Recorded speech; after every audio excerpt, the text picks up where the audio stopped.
All right, we are live. What is up, everybody? It is the RP Ginger here. Welcome to the channel. And tonight we are kicking off session 1 of my West Marches campaign, March of Annihilation. I have titled it. It's set in the Tomb of Annihilation module campaign. And we're taking that West Marches kind of spin on it. If you don't know what a West Marches campaign is, just really quickly, it basically is a community of D&D players, about 10 or more. And the players, we set up this dynamic world where the players decide what quests they want to go on. And when they assemble a group, they message the DM, and the DM schedules a time, and they go out on an adventure, a one-off kind of one-shot adventure. And then depending on whether they live, die, what happens on the one-shot, it changes the world. It resonates, and the world consistently grows and gets bigger. And more shit is unveiled. People will die. People will live. Rumors will be heard. Quests will be found. And I feel like that kind of fits perfectly into this Tomb of Annihilation setting. So I went with it. I have a Facebook page that if you are interested in, if this sounds kind of cool, you end up watching this session and say, hey, I want to play in this. I'm welcoming pretty much anybody. So there should be a link in the description to the Facebook page. Join up and start going on adventures like these guys. I guess what we'll do from this point on is everyone just say, hey, if you have anything you want to plug, go ahead and plug. And then don't say who your characters are yet. We'll do that later, but we can just really quickly go down the line. Everyone say what's up, starting with Corey, going Craig, then going Dan D to Dan S at the end. Go ahead, Corey.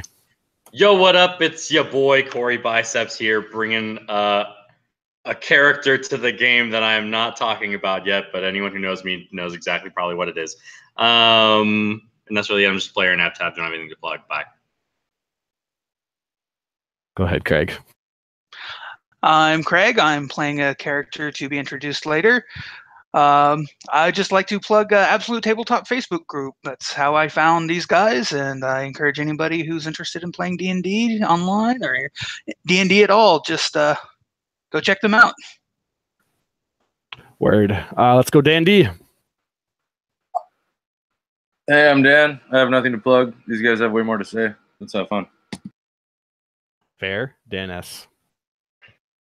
I've got nothing. Go check out the one-shot tabletop RPG group and Absolute Tabletop, but I don't have anything personal to plug, so let's just play.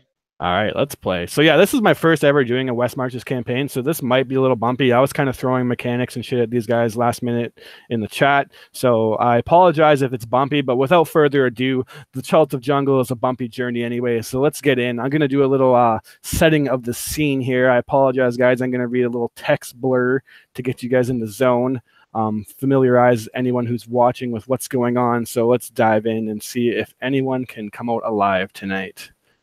So, without further ado, Session 1, I've titled Goblin Stacks on Stacks. The world of Tyrell has grown reserved, lonely, and more dangerous than ever. It started with a cold breeze sweeping in from the Sword Coast Mountains high in the north and cutting through Neverwinter, Waterdeep, and even past Baldur's Gate. A sickness, it was thought at first. Whispers in the city streets, people saying, withering away, as if time itself has been hasted for individuals. No healing magic could unstop this or could stop this infection. Whispers turned to panic, though, as the world realized that this was no plague, this was no disease, it was something far worse. The death curse is an ancient darkness, an evil long lost, but by nefarious means has been resurrected, and it slowly but steadily slides those who have once faced death back to the fate that they once thought they escaped. In the death curse rebirth, the extinction of resurrection magic has begun. Those who were brought back from this inescapable darkness, or those who were brought back once they are returned to this inescapable darkness, there is no return. Death is permanent and souls are being stolen away. Even the bustling cities of Waterdeep now are quiet. People are afraid. There is a darkness growing that even death itself has no control over. The soulmonger hungers, and it will not rest until it devours all. Nations and factions around Tyrell have formed a tentative alliance, for none are safe from this effect. pooling together what resources and knowledge they had, they discovered one place, one clue, one name. An ancient, powerful necromantic artifact named the Soulmongerer has apparently been reconstructed, and it is the source of this death curse, stealing away and harvesting the souls of the dead. According to many, it is buried somewhere deep in the jungles of Chult. Now, Chult, not known to many, is a peninsula ringed with mountains and choked with rainforests. Enormous reptiles, savage goblins, and armies of undead prowl these jungles in its ancient ruins. Mapping the bowels of Chult has been nigh impossible. Little is known of this region or the geography, besides a few miles of the coastline. Chult is one of the most dangerous places in Toril, a fitting location for a device that ensures no escape from death. Many adventurers, researchers, and desperate mortals have gone into these jungles to end these dark times, but few have ever entered the jungle and returned with more than their lives, and those that do return are traumatized from the horrors that they endured. There are tales of ancient cities, lost riches. It's a place of great opportunity for those who are brave enough to face it. But for now, only the bravest and foolish are going out and risking their lives in these deadly rainforests. However, though, you four have decided to be said fools. You have gathered a group of like-minded individuals and set preparations to go out into the wild, untamed jungles, hoping to uncover the dark secrets that lie buried beneath the foliage of this death trap of a jungle. Today, you've been tasked by a renowned author, Volothamp to search out a goblin tribe that is exclusive to Chult for his researches.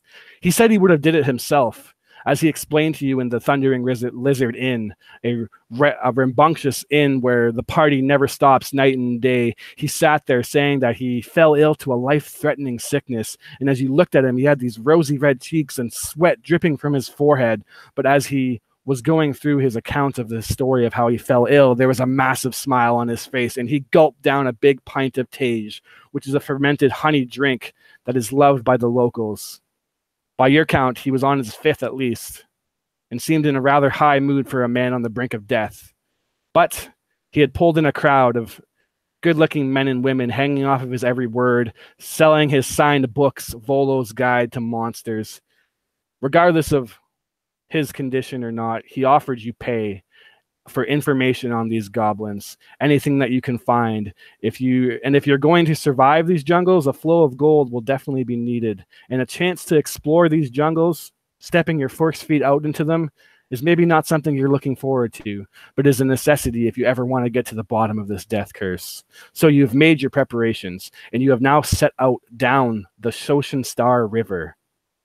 You've been told it's about a 10-day journey downriver, and then branching off after the 10th day into the western side of the jungles. This is where a majority of the sightings have been. You've been warned, though, that these Batari goblins, they're called, are a savage tribe. They love violence and torture, and that is basically their favorite means of social interaction. But you've also been warned that far worse things than goblins lurk in these jungles. We're going to start off now with our guide, Mir of Clan Hin, making her first survival check, kicking off this journey. And as you do so, Dan, or Mir, go ahead and explain who Mir is, what she looks like, and why she finds herself in this jungle today. What cause brings her out to risk her life? So Mir is checking their bearing by looking at the shadow of the sun on this rock that she places delicately in the middle of this raft that they're riding down the river on. First thing in the morning, you always notice that she writes something on a tiny piece of paper and hands it to a sparrow, and it flies off. But now she's all business, and she's focused on the task at hand. She needs gold to continue her own personal dealings in the city that you guys aren't, you guys haven't heard details on quite yet. But she's proven effective and a very helpful guide. So I'm gonna roll.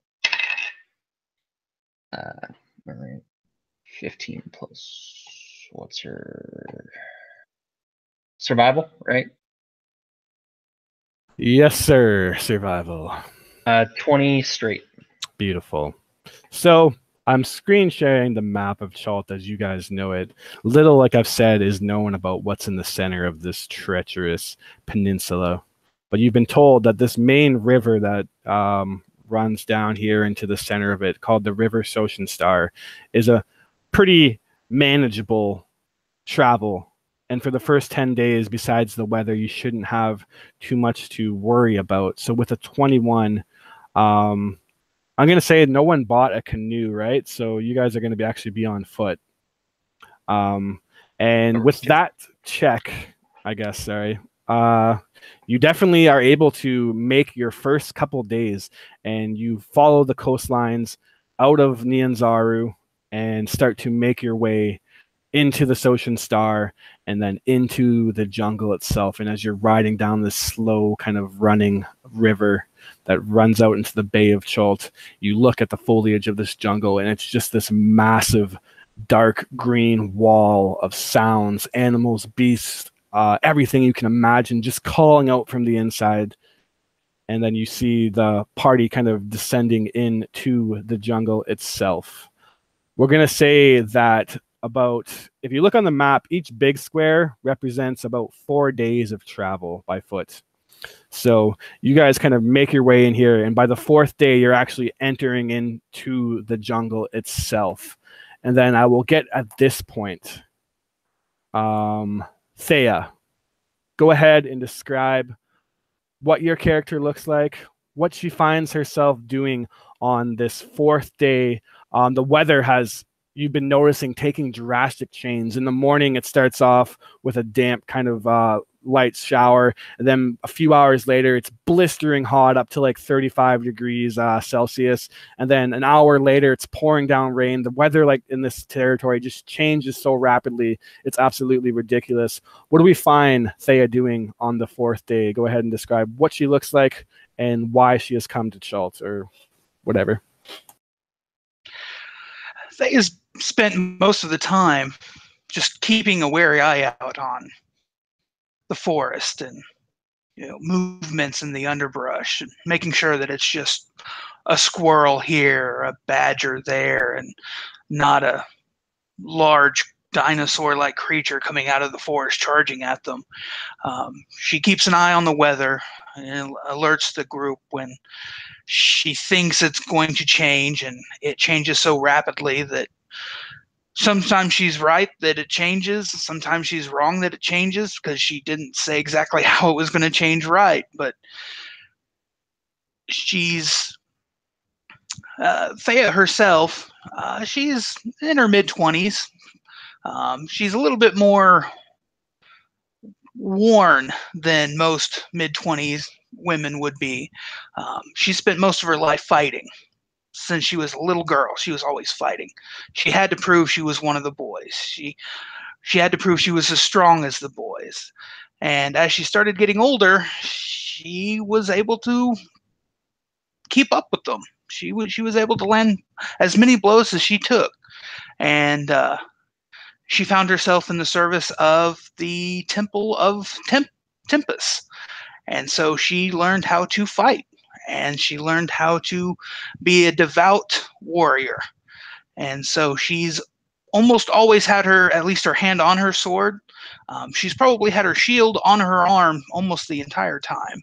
And she's making her way through the jungle, hand on sword and shield in hand. Very cool. So at this point, then I'm going to say that the check of 20 being so good and just following the river, it's pretty basic instructions that you make yourself 4 days deeper into the jungle now. And you find yourself completely shut off from any outside coastlines. The trees are suffocating. They're so close together, and there is no natural path. You're constantly having to climb up and down fallen trees over mountains. The heat, you would think being completely shut off by trees would be less, but for somehow it just seems to be insulating this inner of the jungles, and sweat is just dripping from everybody. It's so unbearably hot, and you're going through your water skins rather quickly. You find that you're struggling to have rations and whatnot, but I believe that we have some people that can take care of that. So we're going to say that by the 8th day, water becomes an issue. What is Bakari doing right now as you are just walking along this river, this Ocean Star River? And what do we find him doing as he realizes that he goes for a drink and his water skin is now empty? What does he look like? What brought him here, and what's he thinking? Yeah, so Bakari is a little beat up. He's not used to kind of the rough life. He's a knight of the Gorudondo Katai tribe, a mighty Goliath family. But he's come here in order to free his wife, whose soul now resides in his golden blade. So as he kind of gives up on drinking any water and continues to move with the group, the brush gets thick. He pulls this large golden greatsword off of his back and places his hand on it and says, "My love," and runs his hand down, and it changes into a machete. And he just crisply without any effort, it cuts through the brush as they make their way trying to find more resources. Wicked cool. So then, last but not least, we find Prince Churtum. What is he doing on this 8th day as the party is now realizing that drink is going to become an issue? Cheatham has been scanning the jungle and forest the whole time they've been walking the 8 days, nightly bringing some form of sustenance to the group. At the moment, he has his trusty dart above his shoulder. Still, the group is known or become to known that he is deadly accurate with these darts, and he's just looking for food, following slowly as Bakari cuts through the bush. Absolutely. So, party, you find yourself now without drink. Hunting, still not a problem. I'm going to say that your rations are well enough equipped that you can at least make it further with the rations. You're having to eat more and drink more than ever with this heat and like the struggle of travel. You see wild birds momentarily flying above head. You are getting this wicked draft of something just smelling awful, of rot. It's kind of drifting in from the eastern side of the forest. But unless you want to make a check with thirst being an issue, it's on this 8th day that you're going to have to address something here, guys, to get some drinks. And I know that we have a pretty well-equipped group for this survival thing. So who wants to jump out and say how we're going to address this group's thirst issue the 8th day in now? Cheatham will, Cheatham being a gnome ranger, will not break off from the group, but stay on the outside area and search for any forms of water that he possibly can. Can I do a perception to see if I can find a small creek or spring? Yeah, so you're literally like running right alongside this river itself. As you look at it, though, it's kind of slow moving and rather murky. You can't see the bottom of it. You don't know how to. What's that? I'd be looking for like a feeder river or something that's actually feeding the main river, some form of like fresh water coming down the jungle. So yeah, give me a perception check. It's a 9.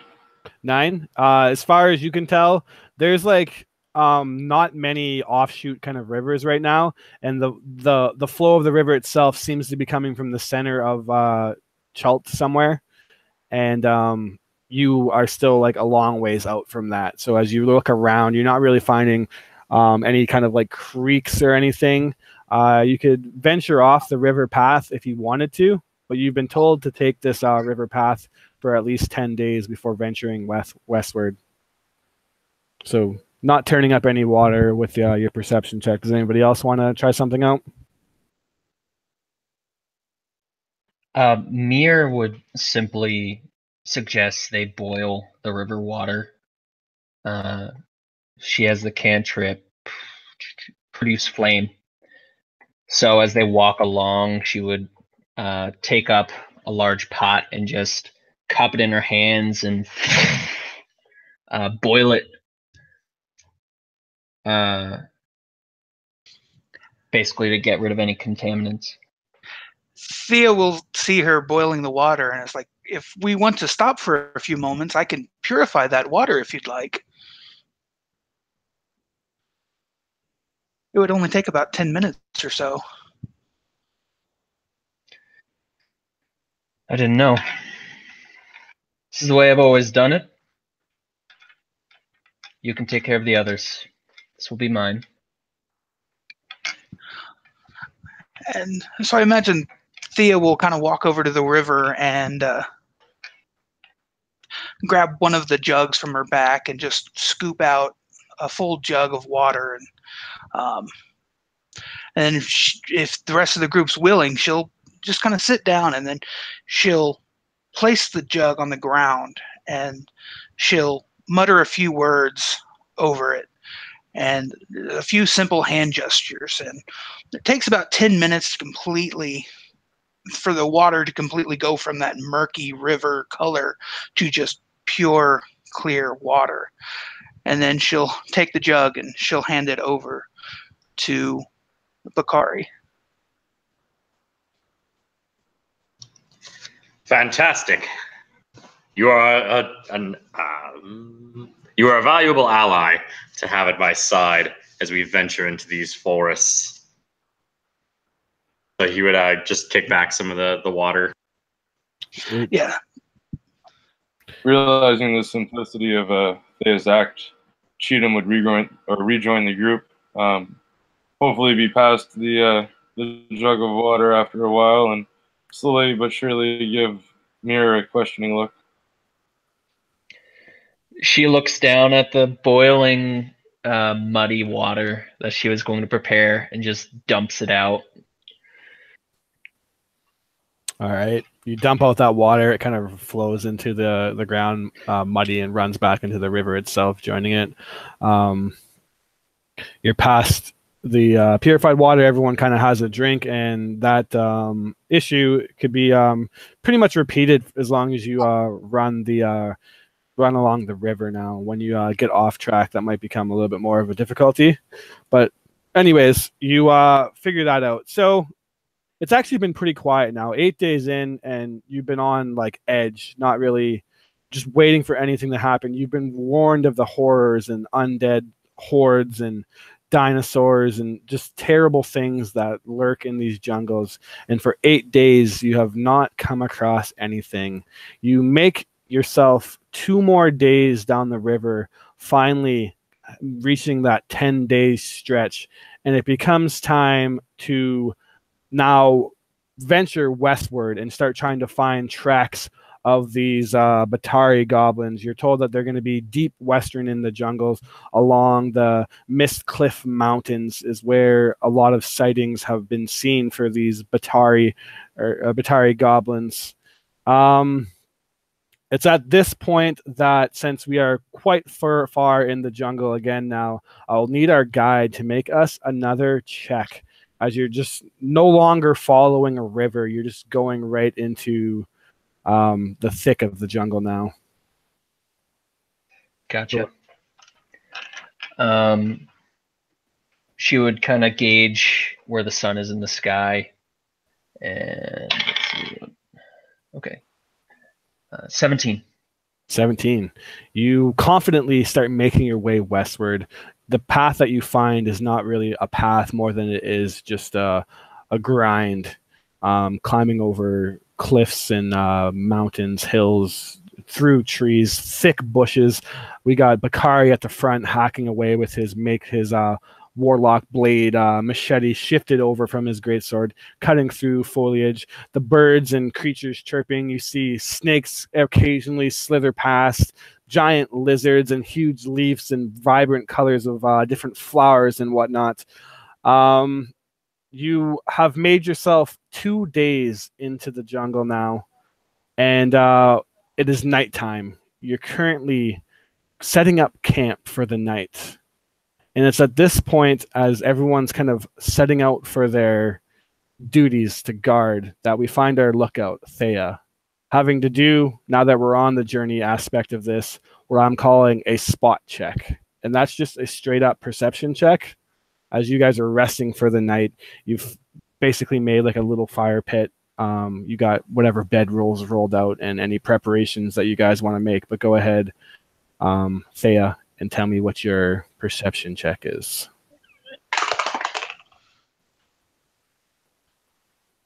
That is a 9.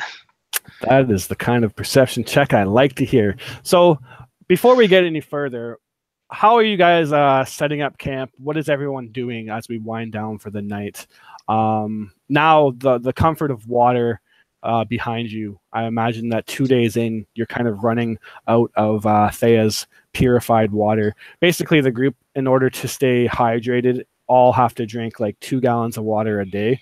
And I think you said you can produce like something like 10 gallons? 10 gallons a day. So yeah, within 2 days, you've ran out of that pure, or that was from Create water actually. So yeah, or was it Purify or Create? Either way, I'm gonna say Purify water. 2 days in. So yeah, what are you guys doing? It's after setting up Cheatham's bedroll, as the group goes about their business, and the jungle finally starts to cool off a bit. Anybody who's really taking a look will know him is probably 5 to 10 pounds bulkier than he was before, but still moving confidently and fluidly. Nothing looks to be hindering, and he seems to be in a good mood still, almost ready for bed. So you see this gnome somehow growing in weight for whatever reason. He's 10 days into the jungle now, and for some reason he's gotten bigger, as most people have probably shed at least a couple pounds of like sweat. What do we find Bakari doing on this night? Yeah, so Bakari is by himself, and you can hear a woman's voice speaking out of his blade to him as he has his own kind of side conversation, kind of chuckling to himself every now and then. And then he doesn't bring a tent with him. What he does is he transforms the blade into a big fucking great sword that's like super wide. And he just leans it up against something and sleeps under it. Perfect. What do we find Mir doing? Mir has like a stoic demeanor, but she looks like a friendly old lady. She's wrinkled, but she walks with like a straight back, so you know that she's still young and strong. Right now she's looking up into the sky and sketching out star, what are they called? Constellation? Constellations. She's sketching out constellations, and like you can see that she's finishing up with like the canopy framing the constellations that she sees up in the sky. It's just more stars than you've ever seen before. And once she finishes that up, she just rubs the beast tooth necklace around her neck and sets up a simple tent to sleep through the night. Beautiful. So Thea, we're going to say that you were first on guard. You're kind of sitting by the fire, and you're the lookout, right? That's the job, that's the role that you've been set to do. So you're scanning you're a trained champion, a fighter of Tempest. You're not necessarily nervous, but the jungle just has this feeling about it, and it's pitch black besides the small fire that you have going, and you've been used to the sounds of like the birds and the creatures scurrying around, but there's something different about the night of a jungle. It's quieter, but at the same time you hear a lot more insect life. You hear the scuttling of little creatures. You see spiders spinning their webs, these spiders with these black or like bright red colors on them, keeping their distance, obviously. And with a 9 that you rolled, the overwhelming stench of rot just hit you. At first, maybe you thought that someone just ripped a terrible fart, but you literally start gagging, like there's a smell just completely overcomes you, and you stand up and you're looking to see what it is. And it's at that point that you realize the ground itself, that slithering, that crawling that you have been hearing, mistaking it for snakes and insects. You see that Bakari's sword is being dragged away by a vine. His other arm is being dragged up a tree. You look over and there's like a constrictor-like amount of vines rolled over Mir's tent, and is just like clamping down on a form. These like thorn-like vines seemingly moving on their own. You see Prince Cheatham also now waking up, and he's choking as there's these vines around his neck. And we enter in combat as you look down and see that several are coming into you. Not combat, sorry, but a skill check. Now, your spot check, you failed pretty horribly. So that puts this skill challenge into a more difficult one now. So basically, in order to overcome these assassin vines, you guys need to make 6 successful skill checks. The longer you go without making those checks, the more these vines are going to fuck you guys up. Everybody, let's roll initiative.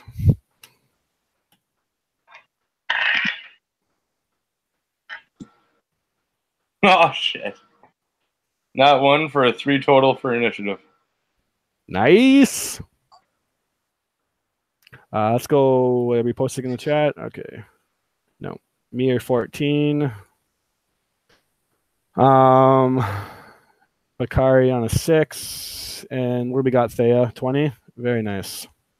So like I said, you come to the realization that this stench is coming from these vines called assassin vines, these sentient predator-like vines that obviously come in the middle of the night and strangle their victims, assassinating them and dragging them off into the dead, and basically decomposing their bodies and growing larger now. Thea, you're up first, and you now see that they're basically beneath your feet and have kind of surrounded the camp completely. It's shocking how big this vine is. You don't really know how many there is. There's like hundreds of them. Now, in terms of what you can do, this is kind of like a skill challenge, but a very open-ended one. So as long as you beat the DC in some meaningful way, you'll add a successful skill check to the challenge. Now, at the end of your turn, the vine is going to attack you. And at the end of the next person's turn, it's going to attack them. So the longer you guys go without making your successful checks, the more these vines are going to beat into you. So Thea, they're around your legs and you start to see them crawling up. What do you want to do as you feel a thorn digging into your ankle? Are we able to make attack rolls against these things as one of the checks? Or just like straight up chop it if you want. That's probably the most meaningful way to get rid of them. Okay.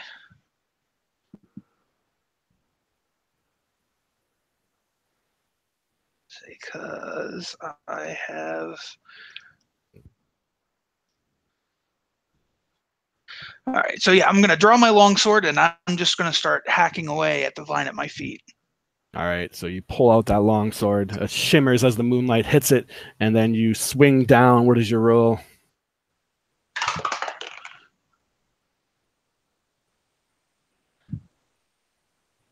I'm going to go ahead and use my Channel Divinity. Okay. Guided Strike. Gives me a +10 bonus to my roll. Yikes. So that's going to make it an 18. 18. Impressive. More than enough to hit into this creature. And as you do, you chop forth this thick vine that's beneath your leg. It falls off, and the vine itself, there's like hundreds of them coming in, all wither and shriek at once. It suggests that this massive thing is one entity, but it's absolutely enormous and has surrounded the whole camp. It shrieks and shivers and shakes as you cut off one portion of it. But with one successful challenge, the assassin vine itself goes to make an attack against you, Faye. Another vein from where you cut off, another one comes out from behind. It tries to whip beside your back, and this time rolling a 17 to hit you. That will miss. That will miss. Very nice. You dodge out of the way. It just narrowly kind of goes by. Next up, we have Mir. You wake to this sensation of being smothered. And as you open your eyes, you realize that there's a vine, like a constrictor snake, completely wrapped around you, having you trapped inside your tent, Mir. What do you wish to do?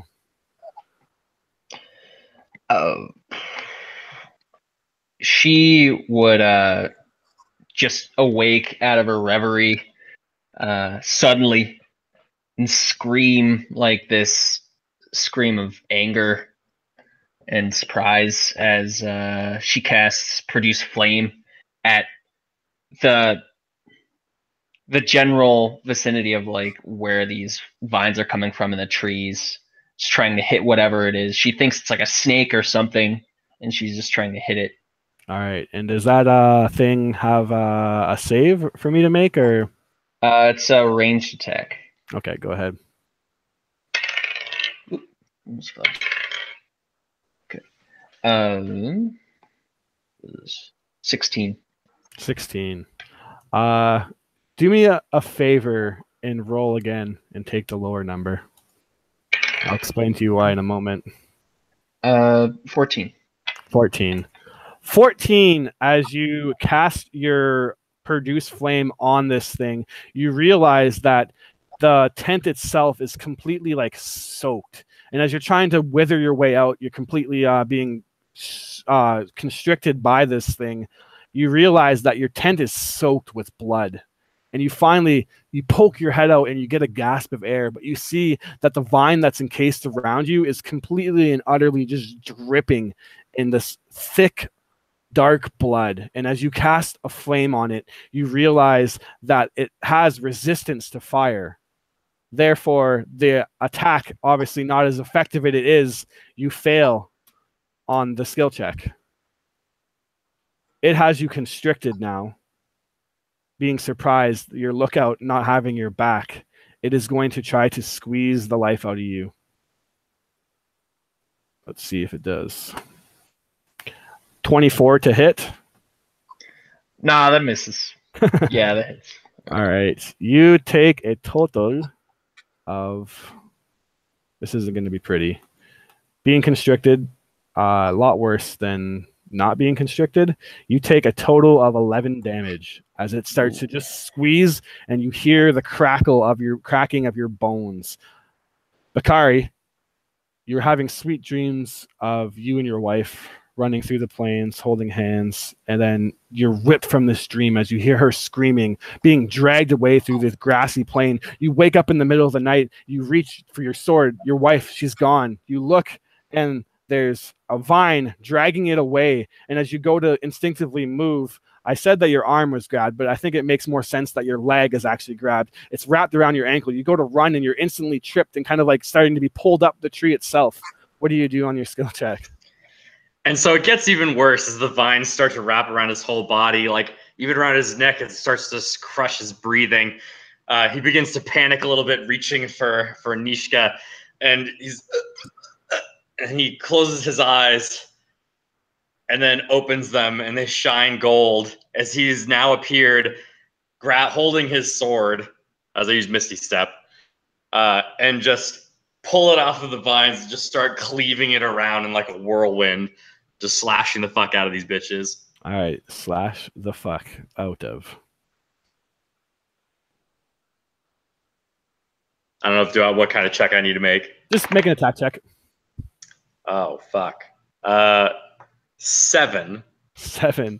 The AC of these vines aren't much, but maybe just the shock of your sword Nishka being ripped away, you catch you're too caught up in the moment and you swing and you miss. Unfortunate. This is off to a good start. The vines rolled a natural 20 on you, Corey. Apologize in advance.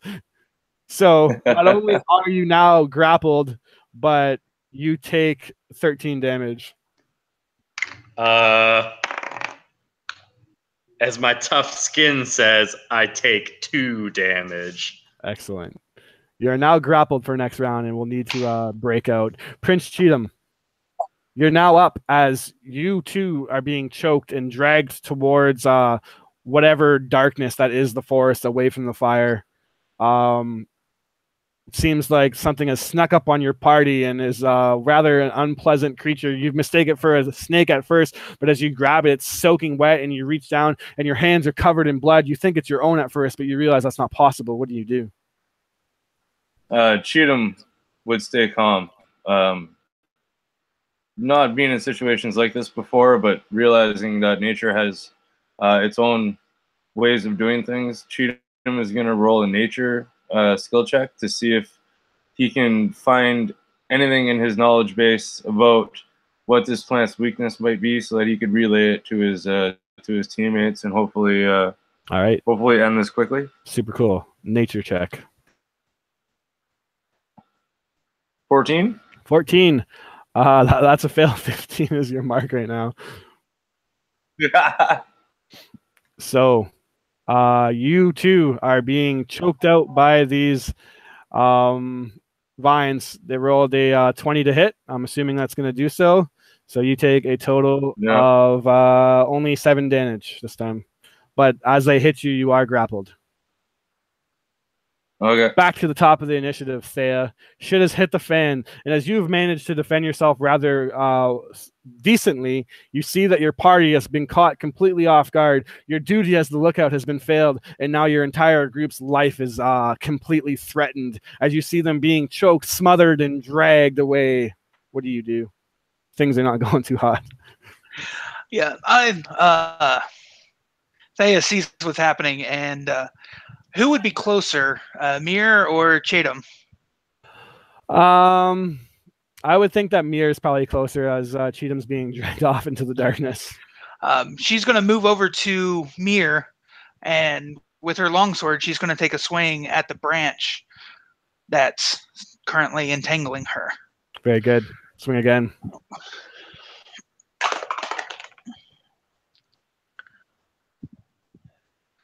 14. 14 is a hit on these guys.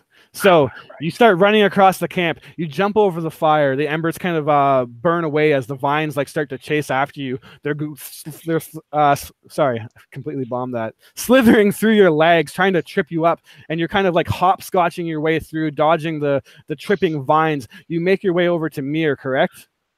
Mir, yes. And there's this big, thick vine that's completely encased her in her tent. You see her head poking out like a bloody burrito, and just a little tiny Mir head pokes out. You run up, overhand swing, chop down on the vine. It breaks away. It withers. Another successful check, and you have freed Mir from the constricting grasp, which will be very useful for her. However, as you look behind, a torrent, a horde of vines has been chasing you, and now they're going to try to slam into you. 24 to hit, I'm going to assume does so unless you got some nasty ass abilities. And hitting you for 8 damage. And you're constricted. Yeah, every time these guys hit you, they constrict you. But we have 2 successes now. Mir, you momentarily start to black out, coming in and out of consciousness as this thing is just crushing your lungs. But you look above and you see that Thea is above you, swinging down, and momentarily you think she's swinging down on you, but instead it's just above your head. She chops the vine, blood gushes out from this big, thick, tendril-like thing, but the tension on your chest has relieved. You gasp for air, you pull yourself up, and you're completely surrounded by these things. What do you do? She looks to was it Qatar? Bakari. Bakari. Bakari. She looks to Bakari. and you just hear in your head, "Get ready to attack." Or wait, you're not. Okay, she would help Thea then. Just shout thanks, and you see like this. Her fingernails like growing long and sharp, and she strikes out at the vines, casting Primal Savagery. So that's melee attack, cantrip. And that's 21 to hit. All right, that's definitely a hit. So that's another success. It does 10 damage if that matters. All right, yeah, it kind of matters because I've been not tracking that. So Thea, go ahead and do your damage twice too. And did Corey hit? Did you hit Corey? No, you missed, eh? Yeah, you missed. Yeah, because I guess you could technically kill this thing off before you on the way this skill challenge is going. It seems like you might be able to kill it off before you overcome it. So how much damage from you, Dan or Mir? 10. 10. And Thea, what you got as you're calculating your damage? Did a total of 18. Cool. It's 28 damage. So yeah, as you can tell, you're chopping off vines of this thing, but as you do so, just more and more are coming, as it seems like this thing isn't that afraid or like swayed from you yet. It doesn't seem to be bloodied in any way. Mir, you chop off another vine though, going back to back with Thay and readying yourselves for the offensive. And it's at this point that a vine comes swinging at you, trying to constrict you once more. This time only rolling a 15. I'm guessing I wouldn't be in armor or anything right now, so that would hit. Okay. Then you're constricted again, and you're taking a total of, oh wow, minimum roll there. You take 5 damage. I rolled 2 ones.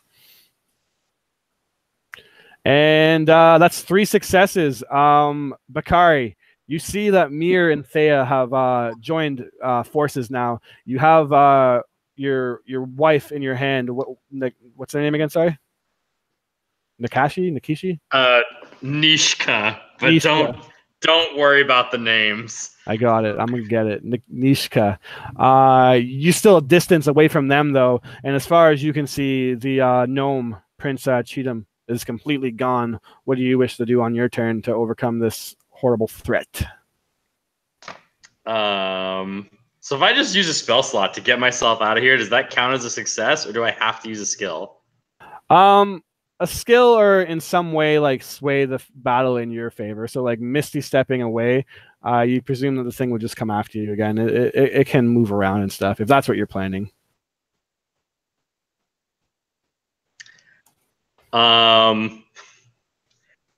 Then I would use my athletics skill or just attack them. You can expend a spell slot offensively to like basically hurt this thing if you want. I don't have any offensive spells really. Okay. But I mean, I would just take my sword and attack them. Honestly, just keep like spinning around trying to crush them. Okay. And I got a sick 13, so I'm on a roll. Nice, guys. Keep it up. Is that high enough? No. Fuck. All right. Well, that's me. Yeah. So yeah, you swing again, and you can't get your head in the game. You maybe your sword's backseat driving you as it's telling you to swing there, swing somewhere else, and you are just swinging rampantly, but missing all the vines somehow right in front of you. Their AC isn't that high, but it's apparently high enough to dodge you, and you are met by. You see that as you're defending in front of you. The vines itself above you, hanging off the tree, was basically what seemed like normal, like everyday vines. But suddenly the assassin vine starts withering up the tree from behind you and touches into this vine, and that vine begins to animate to life, and it is going to try to wrap itself around you. So go ahead and give me a DC 13 strength saving throw.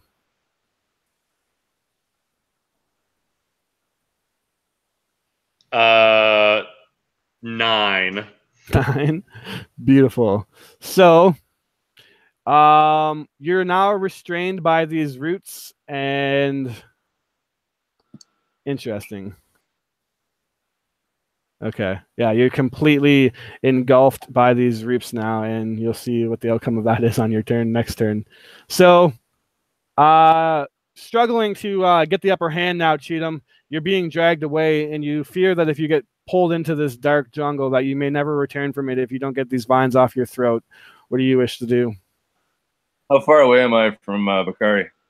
Bakari, I'm going to say you're about 30 feet away now because you've been being dragged a bit. Am I close to any of my companions? Your closest companions are probably about 20 feet away, and that's Thea and Mir. That nixes that idea. So what we're going to do, I'm going to try to closest tree. How about that? Closest tree, sorry? Yeah. Closest tree, I'll say within arm's reach. Perfect. Okay, so what I'm going to do is I'm not sure how you want to play this, but I want to use, if I'm grappled, then I need to free one of my arms. So I'm not sure if you're going to call for an acrobatics check or like some kind of check on that, but if I can get my arm free, I'm going to use my whip, and I'm going to aim for the branch closest, the safest branch closest to me, and try to whip myself to the branch and hold on to the whip and see if I can writhe my way loose of this crazy vine that's got me entrapped. Yeah, so let's make the check now, and yeah, so that would be acrobat or to break your arm free and use your whip. I would say we're gonna probably do a strength check or probably honestly a strength check to get your arm free. Well, I don't like you on that one. Let's oh, I got a 16.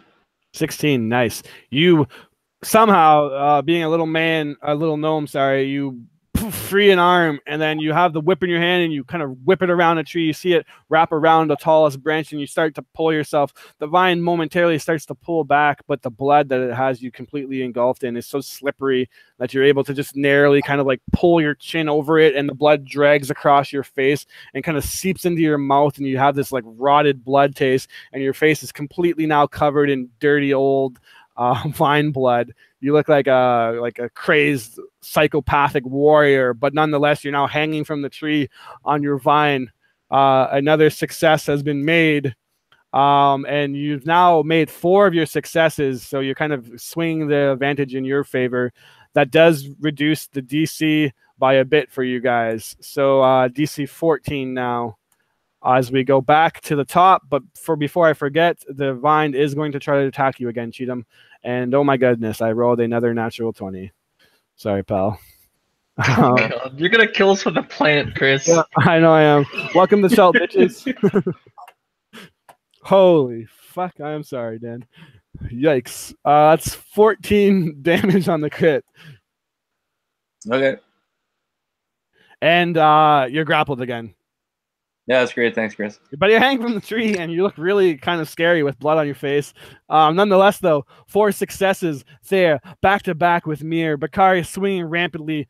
Prince Cheatham hanging from a tree, covered in blood. What do you do as you're starting to overcome these vines? You can see that they're starting to question whether you are as easy as a target as they thought. Some withering away. What do you do? I'm going to see that the vines are coming for me again, and since I'm pretty much back to back with Mir, I'm going to hope that she can hold her own, and I'm just going to attack the vines that are coming straight at me. Perfect. And lash out with my longsword. Been working this far. That's a 19. 19 is definitely a hit. So do your damage, since you might. I don't think you're going to kill this thing before you overcome it. But I rolled max, so 11. 11, nice. Okay, it is still not even bloodied yet in the grand scheme of things. But as you chop off a big portion of it, the kind of the end that's been chopped off comes swinging by and lands just in front of Mir and momentarily wiggles around like a dead leech or something like that, but then stops, and you just see this pool of like thick rotted blood draining from it. You have succeeded, and as you do so, the creature goes to attack you. Now being not necessarily, actually now being a miss as I roll a 12. So you're able to pull up your weapon or whatever kind of armor you have, and you block the strike, pushing it back. Now Mir beside you. That's 5 successes, Mir. 1 more, and you've overcome your first nightmare of Chult. All right. Cheatham, you hear in your head a whisper, duck, and you just hear like a whooshing sound as a hand axe comes flying at the vine above your head to cut you from your grapple, hopefully. Cheatham will duck. And I got a crit. Hey. So you just like hear it at the last second and duck down, and it goes sticks in the tree, and you're, I guess, whatever happens. Yep. You want to do your damage and see if you got really lucky and killed it? Although I don't think you can do that. I don't think so. It's just a hand axe. And 6. 6 damage? No, definitely not enough to kill it. But you do put it in the bloodied condition. And as you do so, you've chopped off enough pieces now. Cheatham comes falling down from the vine that he was kind of wrapped up on, hits the ground on his bottom, and looks around, and he starts to see like almost like this one kind of like mass, this entity of vines starting to retreat back into the jungle now. You wipe your face, mistaking it for sweat, but then just realize that you're covered in blood, Cheatham. But you guys were able to overcome the assassin vines, your first encounter in Chult. Pretty easy, huh? No sweat. Mir would go over to Cheatham and help him up, and as she reaches out her hand to help him up. Cheatham would gladly take it, and relishing in the fact that the vine is gone. And she casts Cure Wounds on you, and you get 10 health back. Oh, beautiful! Thank you. She's looking pretty bad herself, but Theo will walk over to Mir and kind of ask for a handshake, and in doing so, we'll cast Healing Word on Mir. All right. This is not going as well as I thought it would. And you'll get 5 HP back. All right. Excellent. So your night has been interrupted. Your first kind of deadly encounter. You've had to like sway away curious beasts and whatnot, but have not had to like fight yet. Now your 10th day in, you finally encounter your first bit of trouble in the jungle. And as you get deeper and deeper now, farther away from the safety of the city, deeper into the heart of the jungle, you have a feeling that things like this might become a regular occurrence. Your first skill challenge is completed. The gatherer / hunterer can now go ahead and make a investigation check for me. All right, I will. Cheatham looks around, trying to intently listen, and he rolls a 19 investigation. Perfect. You look around and you're pretty confident that the vines have left, and you go and you inspect the ones that have been cut off, severed from the main mass, and you see that there's big kind of leaves and whatnot hanging off of it. The fact that they were able to sneak up on you, it's not, you realize that it wasn't necessarily Thea's fault, because these things are naturally, like assassins, very good at sneaking up and attacking their victims. And you get this feeling that although the leaves themselves are pretty gross and bloody, that if you were to harvest a couple, they would give you temporary advantage at sneaking also, if you were interested in that kind of thing. I would definitely gather as many leaves as I could fit in the small pouch that I have. All right, give me a survival check. You can kind of like roll them up and whatnot, and basically. I can help you if you'd like. I have herbalism proficiency. Yeah, so I rolled a 15 with the survival. you can roll at advantage if Mir's helping you. Excellent. Oh, that's a nat 20. Nice. So 24. yeah, you're able to get the full amount, 6 assassin vine leaves, and basically you can use one of these leaves to gain advantage on your next stealth check.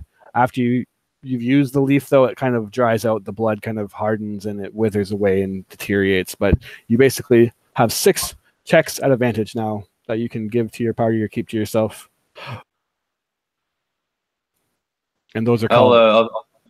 I'll spread them throughout the party now. All right. So everyone can add. Go ahead. I'll only keep one for myself, and I'll give the person who admits that they have the best sneaking ability already too. So does anyone step forth and take the second leaf as he hands out 1 assassin vine leaf to each person? I'd let Bakari take it. All right, Bakari, add 2 assassin vine leaves to your inventory. Everybody else add 1. It's a one-time advantage on stealth. May or may not become necessary. You go to rest for the night, putting that horror behind you, although you have trouble sleeping, thinking about how terrible those things were. The stench now stuck on your clothing, the smell of this dried old blood that the vine carries with it. But nonetheless, you wake up the next day. I won't say necessarily feeling rested, but you've gotten to your shut-eye and whatnot, and the journey will be continuing on. You carry yourself 4 more days westward, and this is where we're going to need another guide survival check.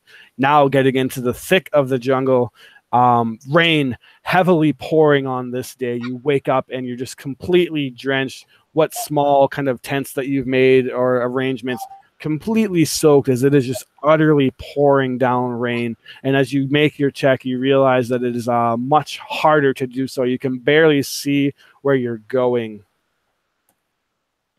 Okay. If she can, she'd look around for any birds that might be taking shelter in the canopy first to see if she could get some guidance. And then if she doesn't see anything, she would rely on her own. So give me a perception check then if you're looking for birds. Okay. Her own insight. All right. Perception. 16. 16 is enough to find this small black bird with this long, like banana-like beak. She'll cast Speak with Animals and see if this bird has any guidance for the lay of the land going forward. All right, so they can help us get through this rain. Yeah, absolutely. And in terms of Speak with Animals, it basically lets you understand its kind of emotions and feelings, right? And you guys can basically communicate with each other. And yeah, I will say that it's. And so she would kind of get around that by like saying, "Okay, this is our plan. Do you think that's a good plan?" And then kind of gauging how it reacts to that. Mm-hmm. So, yeah, the bird would give you the feeling that you are heading. If you kind of convey that you're looking for goblins or whatnot, it would convey that you're definitely heading in the right direction, as you can negate the disadvantage that, or not the disadvantage, but just roll your survival check, and you basically negated the negative modifiers that the rainstorm would have gotten you. Okay, cool. Oh, jeez, it's off the table. All right, 22. 22, more than enough to carry you now into the heart of this main forest that you find yourself in now. You suspect that you should be finding clues towards goblin tracks and like sightings any day now, and it's at this point that maybe we'll have our who wants to step. I'll just let you guys choose who wants to step up and see if they can pick up a trail or something. Don't everyone volunteer all at once. I do. All right, so go ahead and make me a survival check then, as you're trying to get your footing here and see if you can pick up on any goblin activity. I got a 14. 14. You're struggling to find any kind of sentient or not necessarily like intelligent life forms out here, but you do with a 14 find your way as the rain the morning. Sorry, go ahead. Someone's trying to talk. Yeah, I was just gonna say, is there any way instead of doing the survival check that I can actually use my primeval awareness and try to concentrate and see if I can sense anything within, up to 6 miles? All right, hit me with the what the primeval awareness is. I'm not super familiar with rangers. Yeah, beginning at 3rd level, you can use your action and expend 1 ranger spell slot to focus your awareness on the region around you. For 1 minute per level of the spell slot you expend, you can sense whether the following types of creatures are present within 1 mile of you. Aberrations, celestials, dragons, elementals, fiends, fays, undead. The feature doesn't reveal the creature's location or number, just that they are around.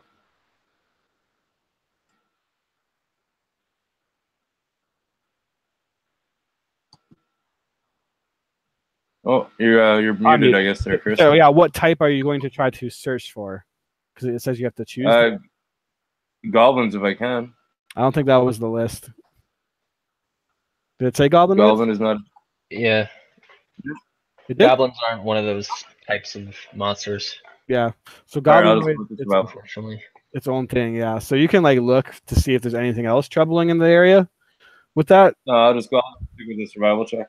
All right, so then we'll say that the morning it just pours down rain, blocking your view. But with Mir communicating with a bird, and it momentarily kind of flies with you, momentarily flying up into the brush, and then coming back down, and it chirps to her, and you're finding your way. And it's at this point that around noon, the rain just like suddenly stops.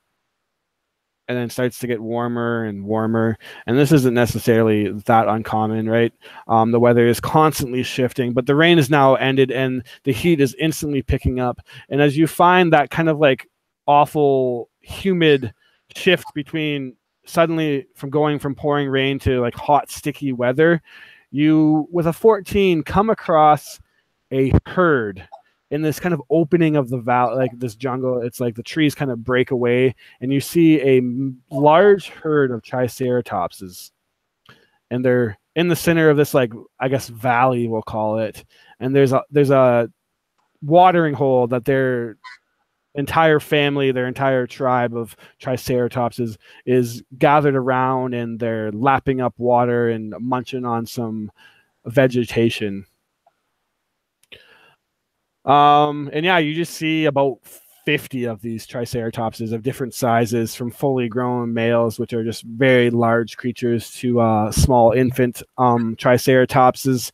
As you come into the valley, this is apparently the pathway that you have been directed to by this bird that you've been befriended. They don't seem to mind or pay you any mind. They're content to go on their own as long as you're not coming up and threatening them. So you're at a distance still. I'll say someone give me a nature check. Oh, me. Critical. 24. Beautiful. You notice that they're munching on a particular vegetation or a root called Reeth root. And this root is known for its like momentary healing properties. So basically, out of game, you know that Reeth root will give any humanoid that ingested, or any creature that ingested, 2d4 temporary hit points for a 24-hour period. Now, unfortunately, the part that they're eating on is in the center of like the herd itself. Now, there's 50 of them, right? And they don't seem to be that bothered by you, but you just kind of having the wounds that have not necessarily healed from the assassin vine assault. You just know that those would be good to get your hands on for the party. And there's a decent amount of them. She, in a low voice, she says, chewing on Reith root could be useful in our journey forward, but be dangerous to get over there if we aren't careful. What do you think we should do? Cheatham would look around to the group and suggest that since he's the smallest, maybe it would be safest if he tried to go in between the Triceratops without them noticing him. And he would offer to try to get the Reith root. Use the leaf that we procured earlier. Should help you get over there and get back. Thea was going to offer her stealth leaf to you in the hopes of obtaining these healing leaves. So Cheatham would just tell Thea to hold on to the leaf, and I'll use mine for now, but if I need yours later, then well, I'd appreciate it then. It would be yours. So you pull out this assassin vine leaf and you kind of drape it along your back. The blood's still wet on it. You take on that lovely fragrance of undeath, but it's kind of like a natural smell here in Chult, the fragrance of the people or the creatures. So they don't seem to notice, and it basically lets you get low and provide camouflage as you start sneaking into the. Corey looks like he wants to say something really bad. Yeah, before you take off, here, let me help you. And I pull my sword out and I just stab you with it. It doesn't hurt. It's just shock. Okay.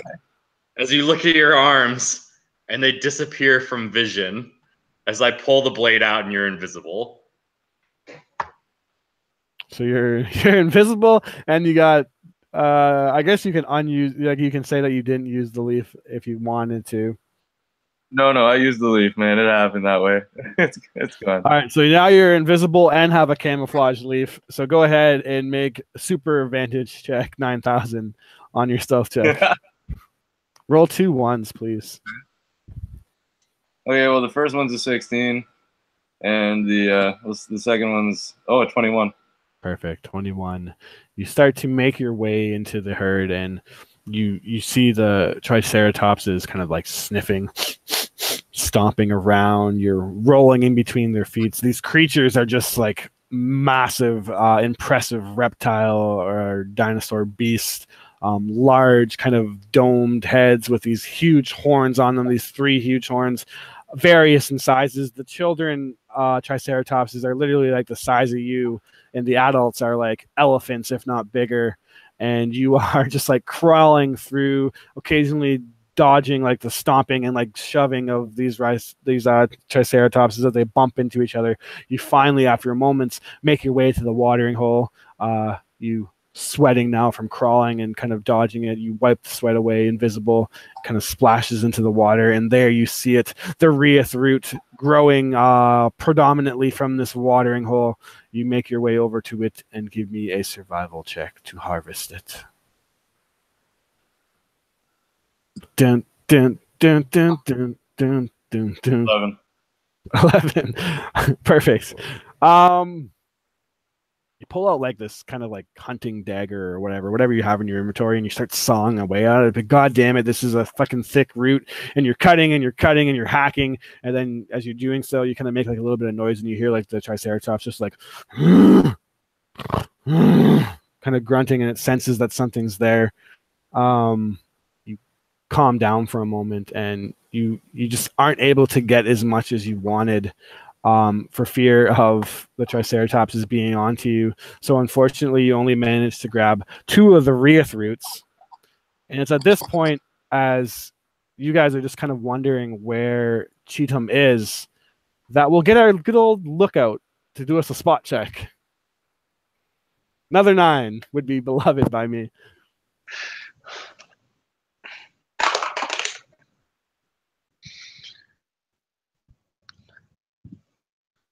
Not quite as bad. A 12.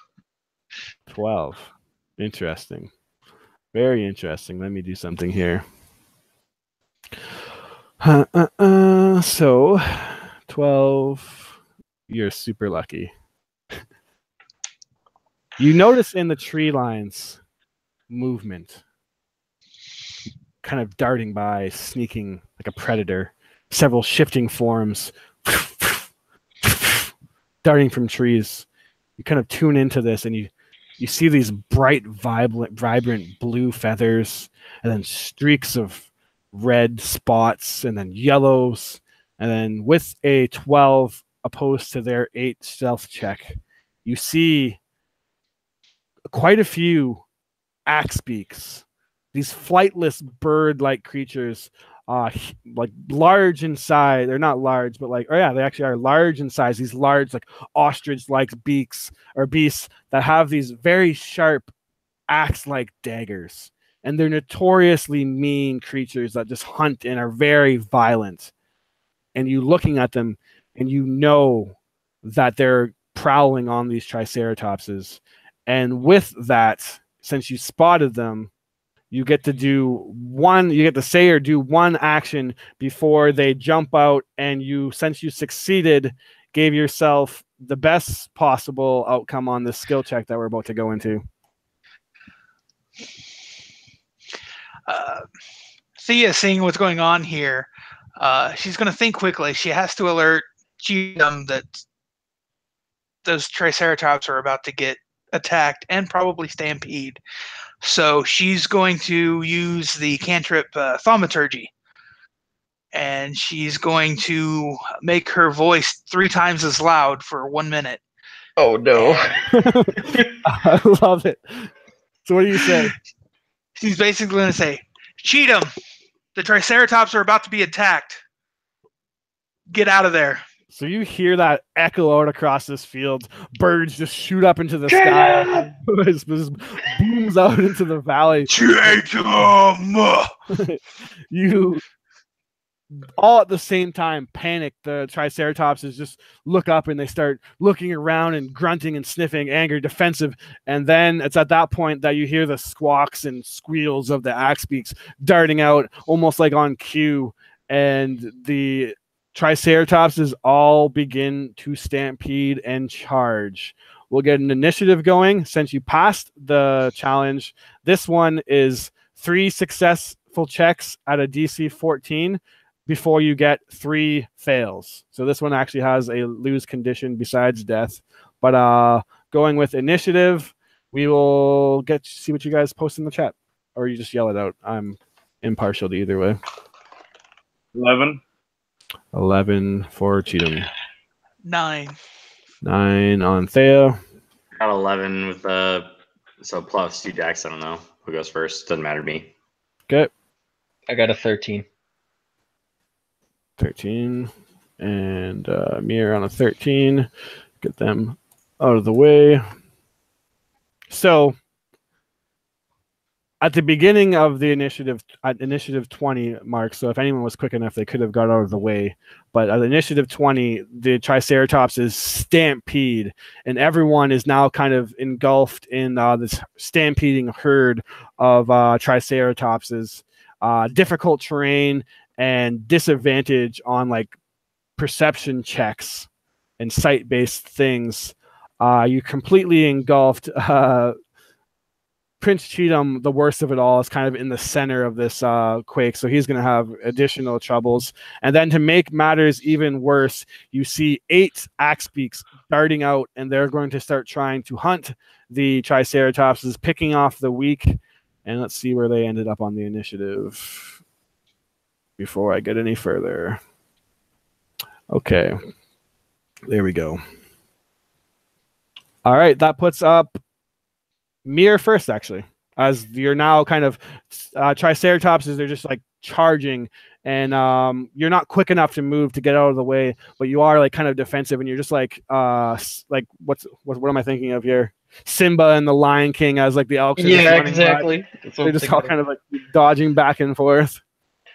Okay. Are the axe beaks like running together in a pack, or are they kind of spread out? The axe beaks are kind of going in pairs of 2, and you see that some are trying to like basically split up the herd, and others are trying to go in for obviously the weak small ones. So rows of two pairs, and there's 8 in total. Okay. First thing is I want to get Cheatham out of there so we can run. So first thing, I'm gonna cast Cure Wounds on myself. Okay. And then I'm going to wild shape into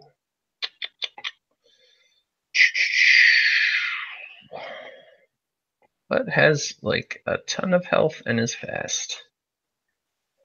I'm gonna wild shape into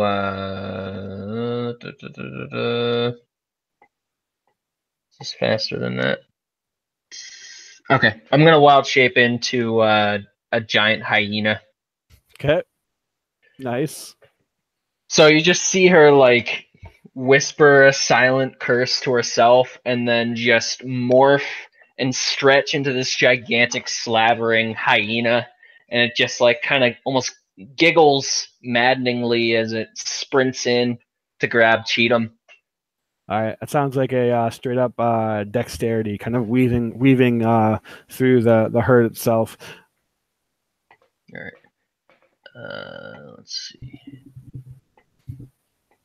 What's its dex? Okay, that's not too bad.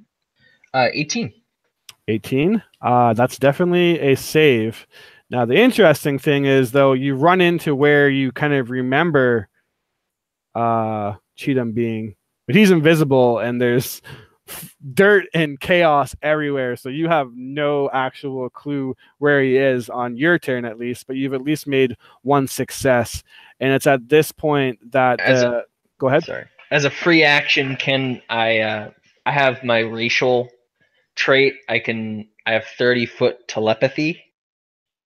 Nice. Can I just kind of reach out, like almost broadcasting within 30 feet? Yeah. What do you say? Head towards the hyena. It'll get you out, is what I say, and then it'll be the end of my turn. All right, good job. So yeah, Cheatham, you hear this, but you're obviously a little bit further down the initiative. It's at this point that some of the axe beaks start to charge in, and seeing this giant hyena come in, they don't want their prey getting taken by another creature. So the two of them are going to come at you and start attacking. The first one rolling a 19, and the second one rolling an 18. I'm pretty sure both hit on your. Yeah, they both hit. So that is a total of 12 damage as both beaks kind of slam into your side. And as they're hitting you, they're pecking at you. It literally feels like they're swinging like battle axes into your side. Their beaks are so sharp and heavy. Next up is Bakari. As you're just surrounded by Triceratops, you see Mir transform into this hyena and just charge into the pack, this enormous hyena in comparison. What do you do on your check? Perfect. I'm going to do an athletics check, and then we'll see if I get there. All right. Interesting. Fuck. Okay, I fucked it up. Perfect. So I rolled a 7, which I'm assuming is a fail. Yes, sir. So what Bakari tries to do is he plants the sword into the ground, right? And then jumps up on top of it as it grows into like a large greatsword to lift him up off the ground. So he like points the blade in, thinking like, yeah, it'll be fine. If a Triceratops runs into it, it'll just get cut in half and I'll be like above it all, no big deal. But unfortunately, it twists a little bit in the dirt as it grows, and it turns blade on as a Triceratops just smashes into it and launches him off and back into the stampede. You hit the dirt. Did I not tell you damage? Dan, sorry? Nope. What did I take? 12. Okay, thanks. My bad. You hit the ground, Bakari. Your idea seemed like flawless in turn, but now as you hit the ground, you picking dirt out of your mouth, and you momentarily are like kind of dazed by like the sound of like the Triceratops is stampeding. It's kind of just like droning, and all you hear is the massive thudding. And it's at this point that you look behind you, and this enormous adult Triceratops is stomping towards you. Not sure if you're an axe beak or what. It doesn't care. It's going to try to stomp you out. Give me a dexterity saving throw. 19. 19. You mostly get out of the way of this creature, but as you roll, you're kind of like kicked aside by another one, and you take half the damage at a total of 10.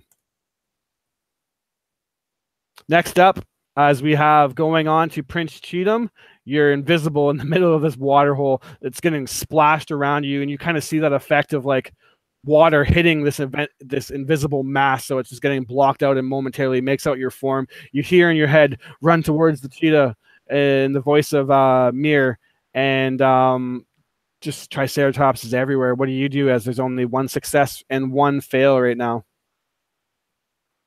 All right, so Cheatham would see that the giant hyena was being attacked. He would notice, he would do his best, or at least to notice Bakari fall off the sword and have an issue. He would try to do his best to see these, what are they called? Hawkbeaks, or sorry? Axbeaks. He would see them, kind of separating and thinking as best as he could. Cheatham, being invisible in the middle of all of this, surrounded by dust and chaos, would think what could concentrate the beaks to one point, and so he's gonna try to persuade them to all come together as he casts minor illusion and as a cantrip, and basically creates the illusion of a baby Triceratops, bloody, in the middle of all this chaos, kind of slightly crying, to try to attract the birds to it, so that hopefully him and his comrades can escape. So with minor illusion, I think that's going to be more of an Arcana check. That's fine. Yep.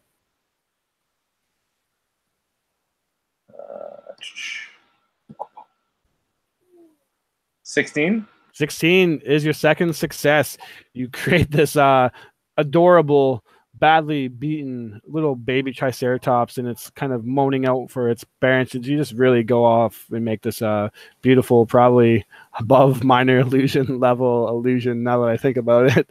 And the axe beaks just like completely buy into it, and they charge over, separating a couple of them. And yeah, it's another success. So Thea, 2 successes in, 1 fail in. What do you do on your turn as you're just surrounded by charging, stampeding Triceratopses? Thea, after kind of realizing she might have caused the stampede a little prematurely, she decides that she's going to help out her allies a little bit here, and so she's going to cast Aid. And so, see, that is the right one.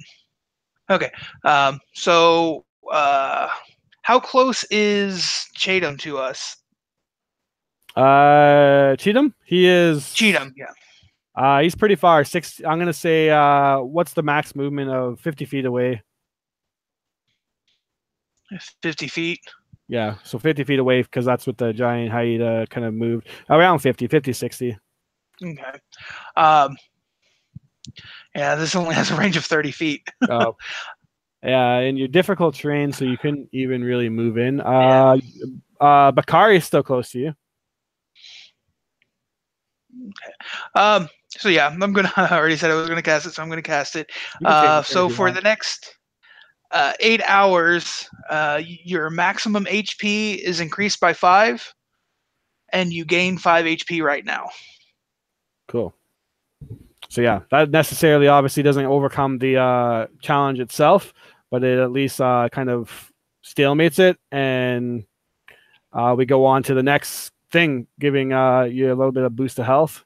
So that being said, another Axebeak pack is going to attack, and this one is just going to bite into a Triceratops, and we'll see if it hits. Both hitting, taking on like a medium-sized one, and it doesn't do enough damage to take it down, but it does do enough damage to send it into a frenzied. And unfortunately, the condition of this particular skill challenge was that if you didn't complete it by the end of the round, a Triceratops is going to run and charge at whoever failed the most and try to gore them. So give me a dexterity saving throw, Bakari. Rolling hot here, though. 17. 17, beautiful. So again, you mostly get out of the way, but this time you take a total of 11 damage as a Triceratops. You pick yourself up, you're rolled out of the way, you roll out of the way again, and then you just see these two axe beaks latched on to this huge Triceratops running right at you. You push yourself, flipping out of the way, but you're hit by the side of it. 11 damage. All right, back to the top of the initiative. Mir, the stampede is pretty much almost over now. If you're able to get one more success, you would be able to withstand the rest of it probably. Go ahead. Okay. Did Cheatham hop up on my back so I could get out of there, or am I just kind of like blindly like, where are you? Cheatham, When you got attacked, I did not jump on your back. Oh, you tried to draw them away from me, right? Okay. he made his way to you, I'll say, though, but it's difficult terrain, right? So we'll say that within the difficult terrain and what he tried to accomplish, he's like maybe 15 feet away from you. Okay, but he's still invisible. Yes. All right, so what I'm gonna do is just try to clear my immediate area of any axe beaks. Try to like hold them off, I guess, or like I don't fucking know. If there's any injured axe beaks nearby who would threaten Cheatham as he like tries to get to me, so I could get out, I'm gonna attack that and try to clear out. Yeah, so we'll say you can make an attack check. Okay, what does a hyena do for attack? Let's see here. +5, 2d6 damage. Okay, +5. All right, 16. Definitely a hit. Okay. And that's a success, so that basically ends the thing, but you can do your damage to the axe beak. You might be able to take one down. Does 10. 10 damage. Is enough to take down one single axe beak, actually, because this one has been actually beat up by the Triceratops a bit in the raid. So, yeah, you take down one axe beak. And then, with that being done, you kind of you're just standing your ground, growling and hysterically laughing like a hyena would. And the stampede runs its course. You see Thea, dirt covered from the dust, and Bakari badly, like, he probably has like an arm in a weird position and it's a little bit weird looking. I don't know how much damage you've actually taken. Nah, dude, I only took like 6 damage. Oh, beautiful. So yeah, you're pretty good. So yeah, with that being said, we'll get our hunter and gatherer again to make another. Actually, I'll just say straight out that you guys know that axe beaks themselves are worth decent amount of money. You can harvest the beak and sell it to be crafted into an axe. So anyone that wants to make a survival check and try to harvest that can get a axe beak's beak. I will if no one else will. Is he gonna try? I'm a hyena, so I don't think I can like use my hands. I got a 16. Carving up animals is below me. Yeah, fair enough.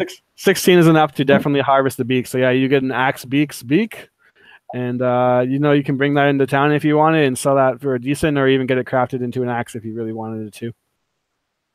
I'm gonna give the weeds to Thea. Okay. Perfect. So another challenge overcome in the jungle. This one went a lot smoother for you. You got the roots. You got 2 Rieth roots that you gave to Thea, you said? Yeah. Okay. So yeah, add Rieth root to your inventory, 2 of them. And those can be, one can be ingested a day. If you want to ingest more, Mir would tell you with her nature check that you risk getting sick. But 1 a day can give you 2 D4 temporary hit points. Okay. Thea takes them and kind of stores them in her backpack. All right. So jumping ahead because it's actually I'm going slower than I want. We'll say that a few more days pass again, and in the blistering heat, you're led to the sound of a small flowing river, which must be some kind of like trail offshoot of the Shoshin Star. You see the short grassy embankment that leans over the river on both sides. And with the heat being so hot, you're kind of drawn into it to momentarily cool down and get another go of your purify water, we'll say. Give you guys some drinks. As you do that, though, I will get let's get our scout to do something. He's been kind of lurking back all day. Give me a perception, scout, as you're kind of sitting back, and that's Bakari. You haven't had to make a check yet. I was hoping not to have to, as everyone's preoccupied by the water, and I'm supposed to be looking out. Yeah, That's actually not too bad. 13. Decent. You notice that in the distance, you see what looks like figures up against the tree. They're not moving at all. They're kind of like shadowy because like it's back in the foliage, but you see what looks like 3 figures just leaning against the tree. I morph my weapon into a crossbow. I cast light on a bolt and then fire it above the figures so I can clearly see what they are. All right. I'll just say that you don't have to make a check for that. You slam a bolt into the side of the tree. It illuminates a bit, and you see that it does look like 3 humanoid figures tied up against a tree. They're not moving. Like humans? Definitely from this distance, I'm going to say it's still a little bit away, and you can't get a good look at it, but it looks humanish for sure. And they're completely bound. The thing that's throwing you off is the way the light's kind of showing. Their heads just seem like too big. They have like massive like heads. Yeah, I pointed this out to everybody else. You point it out and everyone sees the same thing, like these humanoid-like things tied up to a tree, but the kind of shadows and distance, it just looks like they have like picture like a human's head with like a big bobblehead on it or something like that, but like you can't make out the actual facial structure or features. All right. I'm gonna cast invisibility on myself. Okay. And then to skulk up on this to get a better, closer look, actively searching and moving slowly to avoid the obvious trap. Okay, give me which I a. assume is a trip line. All right, give me a perception check as you do so. Or maybe a pit. Oh no. 1, but not natural. Okay. So anyone else want to do anything before he goes off and does his stuff? I think Thea. Oh, Good. I think Thea definitely would pull out her crossbow and would kind of have it not trained exactly on Bakari, but have it ready, kind of covering him. All right. Mir would have sniffed the air to see if she smelled like decaying flesh on the wind. Give me a perception. And she wouldn't let him go off by himself to check that out. She would have gone with him in her hyena form. She has advantage because she's a hyena. She's smelling. 24. Big drooling hyena. Sniffs the air. And you're not getting necessarily a sense of rotting, but it smells kind of like sweet almost.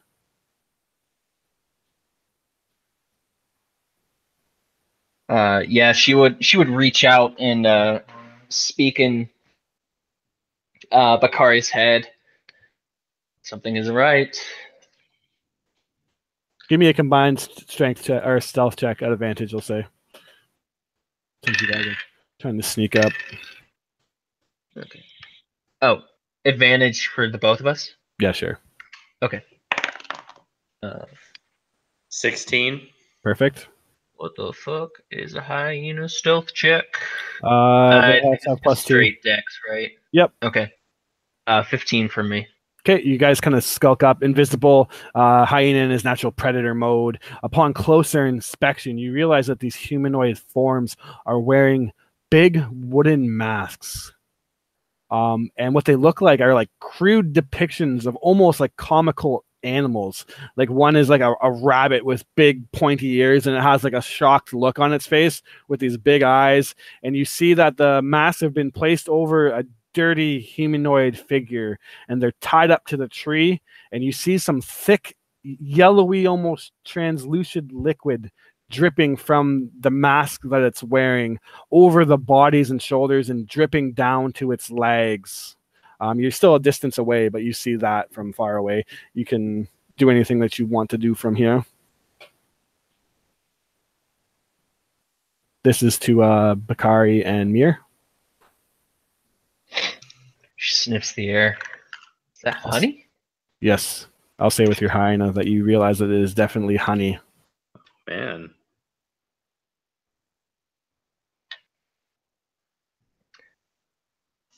All right. I guess I would move closer, and then I would do some kind of check to see if there's anything around, like any other creatures or anything. Give me an investigation. God, 8. Yeah, this is a trap. Okay, 8. You don't necessarily find anything. You come close and you take off the mask of the first one that you approach, and as you take it off, just a big glop of honey comes seeping down on it. But you see there's just hundreds of insects on this figure chomping away at what remains of its face. And as you're now close, you see that its legs have been eaten off and most of its hands have been eaten, and there's just been bugs crawling on this thing, just eating it, presumably alive to its now death. And as you're standing there absolutely horrified, you kind of back up invisible, you trip momentarily, and then as you're sitting there, you're looking around, you see that another figure in the distance tied to a tree. Its head seems to be like lolling around as if it's trying to get it off.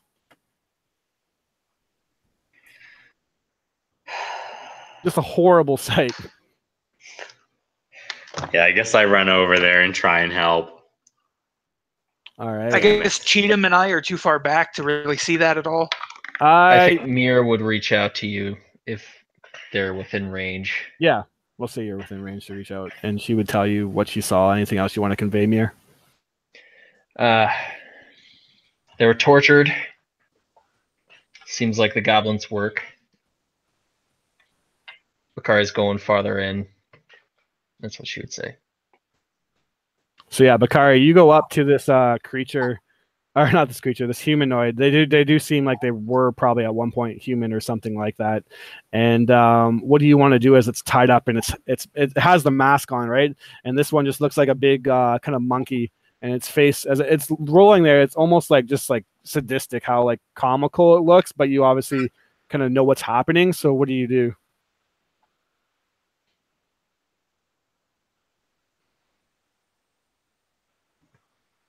I guess I'm going to examine it to make sure it's not a trap, or at least worse than the other one. And then I'm going to take the head thing off. All right, investigation. Woo! 20. 20. As far as you can see, there's no like trap in it. You see like holes on the poor person's body. Like just like chunks of it been holed out. Okay.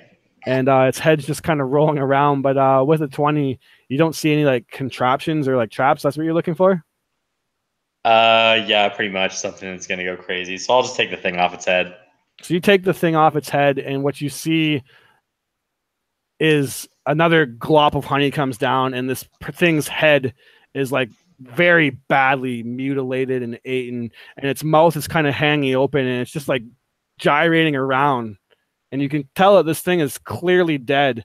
There's no way that this much of its face and body could be eaten, but somehow it's moving, and then its mouth just opens and wider and wider and wider. And then something starts crawling up out of its throat and then bursting out of its head, kind of rupturing what's left of the flesh. This enormous fire-biting ant comes jumping out. Go ahead and give me a dex save at advantage. Holy shit. 22. Sorry, Yeah, 21. So yeah, you get out of the way mostly as this thing is just like a burning hot ant, and as it does so, it kind of just like burns away part of its flesh, and as it climbs out, you see that it's like burned the inside of this poor humanoid's form, kind of making this like cauterized hole. But as it does, you see like hundreds of other insects crawling out from inside of its body. The holes that you inspected on it obviously were the insects tunneling into this man and eating him alive. You take a total of 7 damage after the reduction.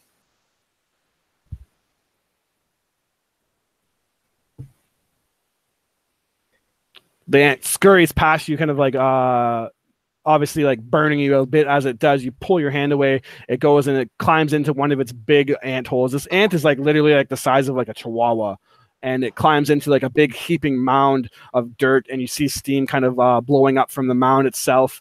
You look back and see other bugs crawling out of this poor thing and like still munching on what remains it has. The monkey's mask now hits the ground and is kind of like looking at you on the ground with its comical like open mouth face. And you see the first markings of the Batari Goblin tribe. This tribe in particular, you discern, is called the Biting Ant tribe.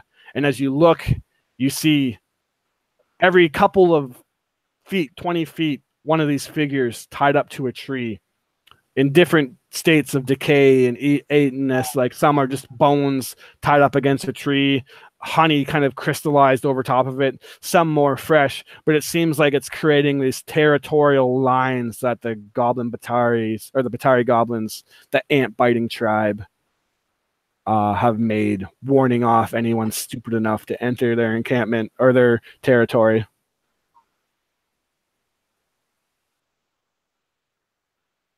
That's horrible. Move away with words, Chris. Sorry to drop that on you guys. Jeez. You guys think maybe we have enough for Volo? Yeah. No. All right. Take some Imagine notes. Thea and she made it to the first body at least by now. I've watched Bakari take the mask off of the second one, watch the ants and the bugs crawl out of it. You know, obviously Cheatham would look to Thea and the wonderful companion hyena Mir has turned into and kind of just give them a completely disgusted and confused look and say, well, I guess this is where we're going. I know this mission was really just a scout, but if we know that they're this dangerous, maybe we should... Yeah, so in terms of the actual mission, sorry to cut you off, Volo was looking for as much as he possibly could. So, like, technically you guys could just be like, fuck that, we're getting out of here. These goblins are horrible. That's all he's knowing. But he was looking for things like their combat techniques, where the location of their encampment is, what kind of, like, building structures they have, how they interact with other creatures, which you can already check off as not that great. Not good. How their society runs, their numbers, and like the more information you bring back to him, the more he'll pay you.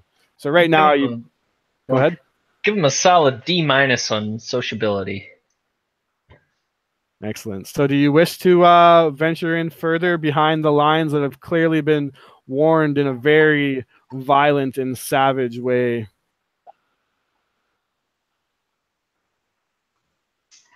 Yep. You think if the money's worth it, Yeah.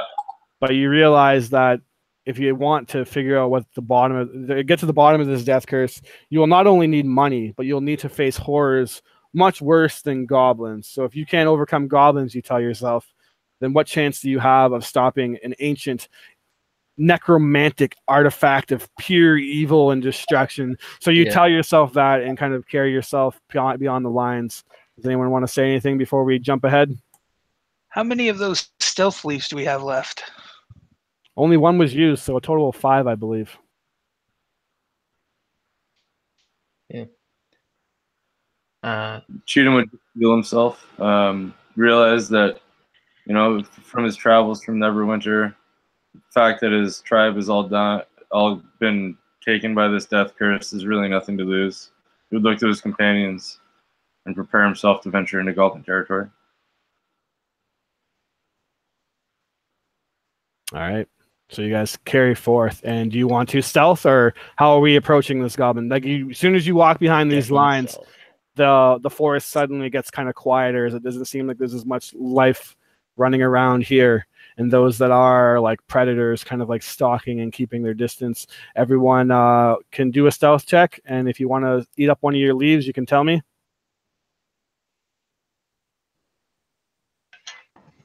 Yeah, I'll do it. I'll use a leaf and stealth. All right, so let's get our advantage stealth checks into the group. 11. Nice. Oh, advantage. I haven't rolled this poorly in a long time. I'm liking it. I rolled a 20 without using the leaf. Can I just use that? Sure.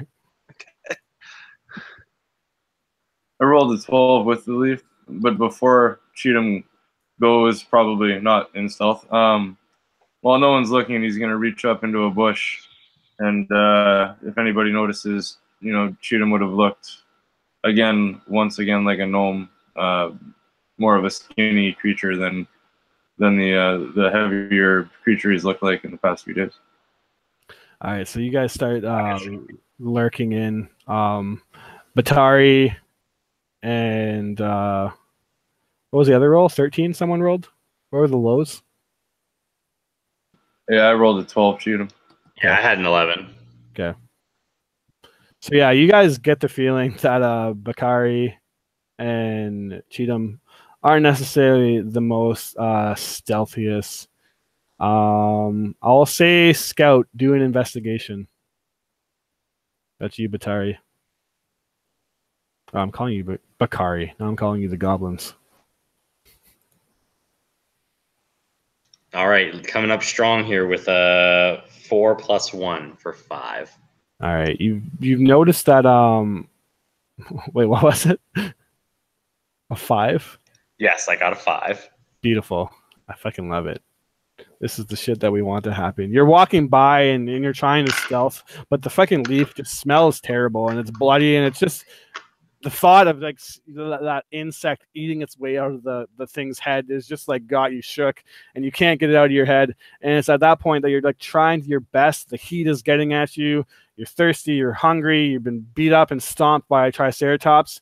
You walk by and you feel something pull at your leg, and then the snapping of a twine, and then the shaking of bones and things kind of start shaking as you've hit a tripwire, and then you stop momentarily and you're like, shit, because you know you've just sounded an alarm, and then there's silence.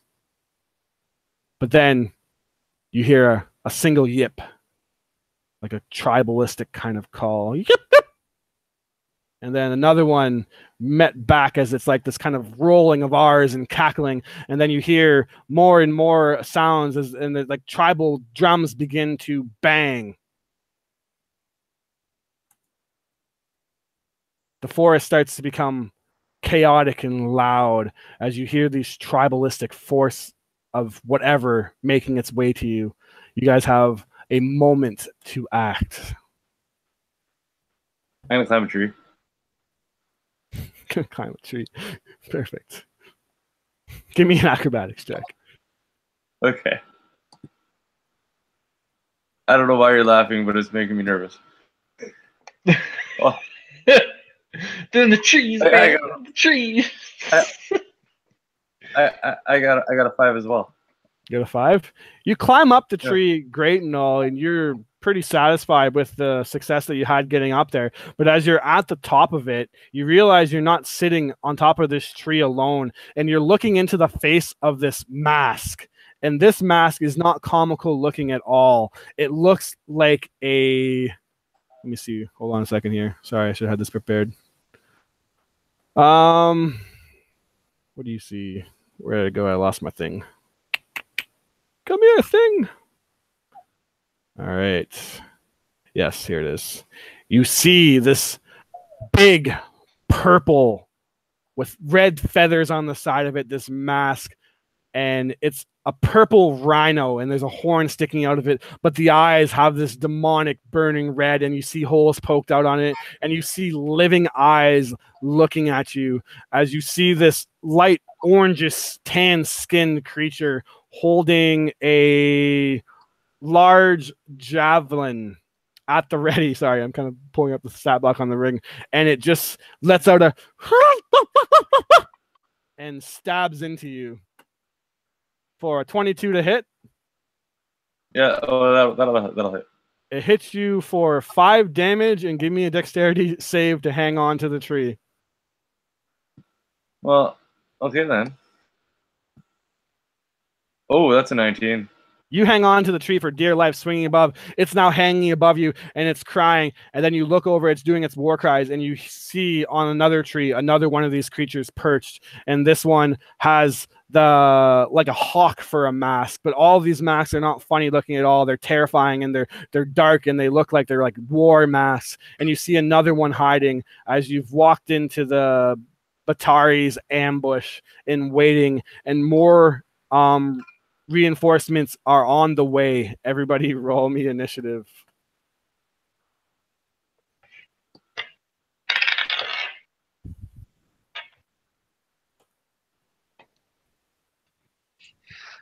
Nat 20 on initiative, so that's 23.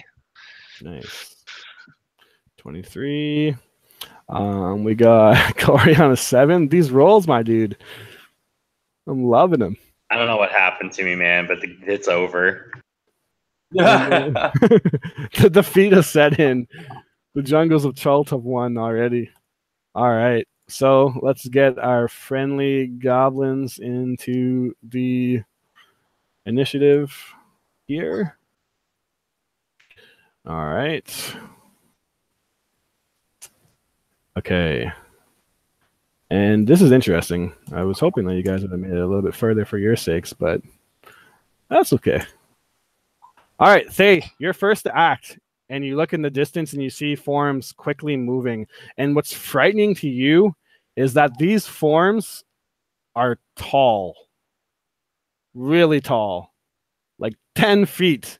It's like this tall, lanky humanoid is rushing over to you, and you see that it has like weapons coming out from it everywhere, like the entire way up it. Thea looks around. I think we might be in trouble, guys. And with that, she's going to cast Shield of Faith on herself. And then she's going to draw her sword and shield, if she didn't already have it out. And is any of them close enough to make an attack? You see the purple rhino mask goblin hanging on the tree that's like yipping and trying to stab at Cheatham, stab him off the branch. But she wouldn't be close enough to actually take a swing at that one. No, not a swing, sorry, with your sword and shield now. Yeah, okay. Then she's going to ready her attack for the first time. Okay. Any goblin gets close enough to attack. And it doesn't take long as these large 10 feet tall things start running over to you, and you can't figure out like what the hell, like what kind of goblin is that tall and lanky, and why is there so many weapons hanging from it? And then it comes into vision, and you see it. At the top is a mask of a red demon-like lion, and then below it a mask of another creature. And then below it, a mask of another creature. And then below it, a mask of another creature. And all of these creatures standing on each other's heads make this massive totem pole of goblins. And they're holding javelins and short swords and weapons. And they're just swinging them furiously as you see these goblins in their Batari battle stack form. They come charging at you. Go ahead and swing force. All right.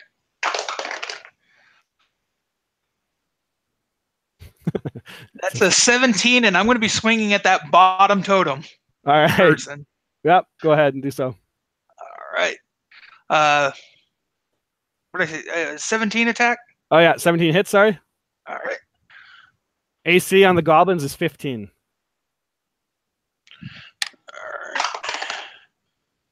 And so it takes 6 damage. 6 damage. You swing into the bottom one, and basically it's another kind of like a cheetah mask, and you swing into it, and it just it tries to block it, but the strike lands true. 6 damage into it. You don't finish it off, but it still stands tall, and it's just like chirping and like and clucking and like making all these horrible noises at you. And it's at this point that the goblin is going to swing. Now in the battle stance form, the goblins always swing at advantage because they have so many weapons to swing at you with. So the goblin rolls a 19 to hit. That will miss with my shield of faith. Beautiful. He swings into you, and it misses. At which point, the goblin on the top point grabs onto a tree, and then it starts to swing itself into you, and it's going to make a shoving strike against you. Give me a dexterity or a strength check, as it just is literally trying to like jungle swing kick you off with 4 other goblins hanging onto it. That is a 14. This is not a very how I say organized attempt by them, as they rolled a 2, and they're just basically like the monkey in a jar toy. Like they're all just kind of like hanging on to each other, and they sloppily sling into you. You block it with your shield of faith, no problem, and then they land, and they're wobbling all chaotically. A couple of javelins get chucked out at you, and then it uses its bonus action to step back from you using its nimble escape. It disengages and puts itself a little bit of distance between you. Next up, another tribe or another totem stack of these goblins come. The top of this one we're going to call a gray and blue fish mask, and it is going to see you, Prince Cheatham, hanging on for dear life, and it comes into you, and as you're kind of hanging on to the tree, it is going to start swinging and swiping at you, rolling at advantage because it is in stack mode. It rolls a 22 to hit, and you take 7 damage. As you're hanging on, it's chopping at you and chopping at you. Give me another dexterity saving throw as it tries to chop you off the tree. It wants you to take the fall damage. Oh, not 20. Not 20. You're hanging on for dear life. In Mir, you're now up as a total of 8 goblins standing on top of each other in packs of 4 are now upon you. And you see that more are coming. The Batari battle stack has been formed as their defensive and offensive tactics have been shown to you. You're on mute, Mir. Oh. Okay. So, Mir. All right, so we have the battle stack, and we have a few guys in the trees, right? So you have a purple rhino mask in the tree, and then a black sharp-toothed gopher in a tree, and then you have the gray and blue fish battle stack and the red demon lion battle stack. Okay. I will go for the fish battle stack. All right. And I will go for the lowest one try to kill that one. And all right, go ahead. Swing away. This thing has a +5. 23. 23 hits. Nice. 14. 14 damage. Excellent. It has to make a dexterity saving throw as you chop off in one strike the bottom stack, and you see them all begin to fail or fall, and they make a natural 1 as their save and all clump down to the ground. Battle stack destroyed. 3 of the goblins start picking themselves up though in anger and surround you. Did I kill fall any damage? The top one will take the fall damage for sure, I will say, since he is pretty high up there. But the other ones are fine. Okay, so I didn't kill the one at the bottom or anything. Actually, yeah, well, you killed the one at the bottom, and with the fall damage, you killed 2 of them. So there's only 2 left in this battle stack. Cool. Then the hyena gets an extra attack when it kills something. Nice. So I'll use my bonus action to attack a second one as they're like on the ground, splayed out. Yeah. Just freaking knocks it over and just mauls the shit out of these goblins, hopefully. 15. 15 to hit. Does hit. Yeah.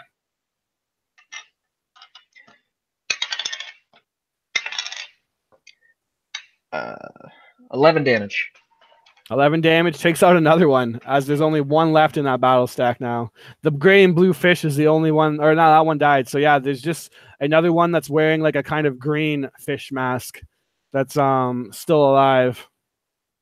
Yeah, you just see the hyena like grab it in its jaws and just chomp and just crush one of their heads, throw it like a rag doll, and just maul a second one as it falls on the ground, trying to dismantle one of them. Absolutely. And that's my turn. Perfect. Next up is another stack of goblins, and this one is 5 goblins high, and it comes up running towards the purple rhino goblin, who then jumps on top of it. Now a 6-stack goblin. It comes up behind you, giant hyena, mirror of Clan Hin, and the top one jumps off and stabs into your back. Rolling a 22 to hit and a total of Yes, that hits. 6 damage, and then the rest of the stack is going to swing at you again. Rolling a 23 to hit and 3 damage. Prince Cheatham, you're now up, hanging onto the tree. The purple rhino one that was stabbing at you jumps off onto this new tap, or totem pole, and gets pulled up and then gets into position and launches down on the hyena. You see another pack of these things coming, but you still have to deal with the 2 stacks that are already here and the single greenfish goblin mask also. There's a lot of goblins here, and you question whether their battle stack technique is like even necessarily worth in the grand scheme of things, but they seem to be intent on doing it nonetheless. Is there still another one in the tree, or are both the ones in the tree The black gone? sharp-toothed gopher across from you, about 15 feet away in another tree, is still up there, and it has a crossbow, and it's actually looking at you. All right, so what I'm going to do is I'm going to use movement. I'm just going to drop down to the branch below me, so that I'm not hanging on the tree anymore. I'm standing on a tree branch. Mm-hmm. At that point, I'm going to chuck a dart at the guy across from me. Okay. 15 to hit. And as I chuck the dart, you will slowly see there's a 25 to hit. You will slowly see my leg starting to thicken, and then my lower torso starting to thicken, and then I'm back to my plump old self again as not only have I hit him with a 25, I'm going to cast... No, I'm just going to hit him with a 25. Perfect. All right. Do your damage. Damage on that mofo is 4. 4. Not enough to take him down. Anything else on your turn? No, that's all. You huck a dart 15 feet across from one tree to the other. He has a crossbow locked in at you. You hit him first. He yells out in pain, but then unleashes that crossbow as he's next up in the order. And sorry, I said crossbow. I mean short bow. 18 to hit as the bow comes streaking across. I'm presuming it lands purchase. It does. Sinking into your shoulder for a whopping 7 damage. And it's at this point that the rest of this black sharp-toothed gopher's battle stack arrives, and this one is 7 high. As it jumps up and starts to make its way to the top, it is going to charge at you, the rest of the tower, Bakari, and start swinging. As you guys see the arrow land purchase in Cheatham, oddly enough, it seems as though his torso tightens and twists, and as there's blood that's dripping down his shirt, he is still standing. Perfect. Very cool. So in terms of how many goblins there are, let me get that number for you. 6, 1, and 4. So a total right now of 5, 11, 18 goblins are here. Oh, jeez. Bakari, you're up next. Oh my god. Is there one right on me? Yeah, one battle stack 7 high. The black sharp-toothed gopher at the top of it. They just came in and stabbing javelins like wild freaking banshees. What do you think? So I'm gonna cast Hex on, I guess the stack isn't its own creature. It's like individual goblins, right? It is. It's individual goblins. Yeah. So they Okay, each have their own so I kind of. guess I cast it on the bottom one, Okay. and then I morph my weapon into a great axe and just try and like chop it down. Okay. Swing. Holy fuck, 10. That's a miss. You sling into its mask, and the bottom mask is like a gorilla mask, and it just kind of sinks into the gorilla's like fang that's helping out. It chops off one of the fangs of the mask, but does literally no damage to it. Anything else, good sir? No. Sorry about your luck today. Thea, you're now up as 18 goblins are here, and you have no clue if it's like the end of them or not. They just seem to be coming in these battle stacks. The red demon lion is closest to you. It stepped back and is readying attack offensive on you next. All right, so she's going to go ahead and move up. She's already got that one a little bit on the run, so she will move up close enough to be able to swing at her sword, and then she's going to make an attack against that one. Yeah, the bottom one is badly injured, so it backed up because it's like on. You can see that it's struggling to like hold up the other ones. Go ahead and swing. All right. 15. 15 hits. Okay.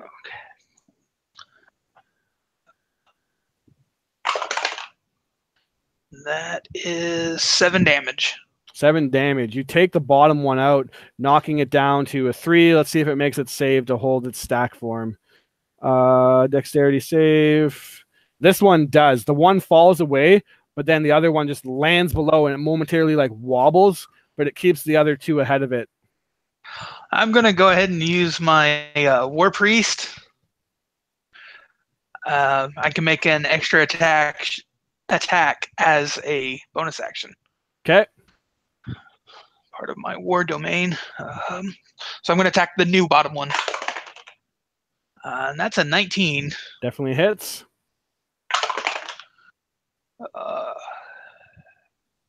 That's 10 damage. 10 damage, chops out the other one, knocking it down to 2. So just chopping a tree. Yep. It still holds its form, though, as it's up next. And even though it's only 2 left, it still maintains its stack or pack mentality thing. So it swings at advantage and rolls a 18 twice on advantage. I think that still misses you. Yep. All right. Your shield of faith rings out again as radiant shield holds you back. The green fish goblin, the last one remaining, that the hyena chopped down, is going to swing, and it doesn't have any friends to actually back it up for its pack mentality, so it swings regularly at you, Mir, but it rolls a 19 to hit, which I'm going to assume does so, and it hits you for 7 damage, Mir. You're up next as the green fish goblin comes forth with its scimitar. Seeing its dead companions, it swings into you with a fury, cutting into your hyena flesh. Okay. Are there any more battle towers? Yeah, still there's a 6-tower purple rhino, a 7-tower black sharp-toothed gopher, and the red demon lion is standing too high. So okay. 7, 6, and 2. So what Mir is going to do is she's going to revert out of her hyena form, and she's going to cast Moonbeam on the 7 high tower. Oh, nasty. So they all need to make that's so good. Saves. Wisdom save, I believe, right? Yes. All Let right. me double check. I'm pretty sure that's it. But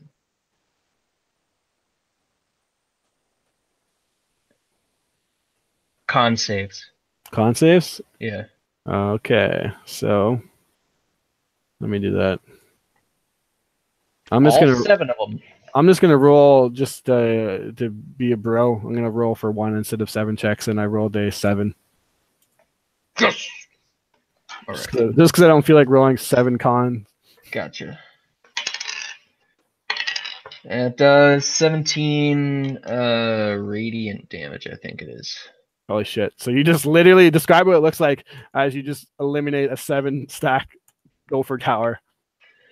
So this goblin's like slashing into the hyena. The hyena kind of like hops back, and as it's in the air, she reverts into her halfling form and just reaches out with her hand, and it glows with this ghostly white flames towards this 7 tall goblin death machine that's like just chaotically charging into the battle. And you just see the entire totem pole just go alight in ghostly flame, and they just all start like patting themselves, like falling off and like rolling on the ground and just burning into ash. Beautiful. Sick. And I think it's a bonus action to do that, so I can't just switch into another form. So all right. She's kind of vulnerable right now, but worth it. Perfect.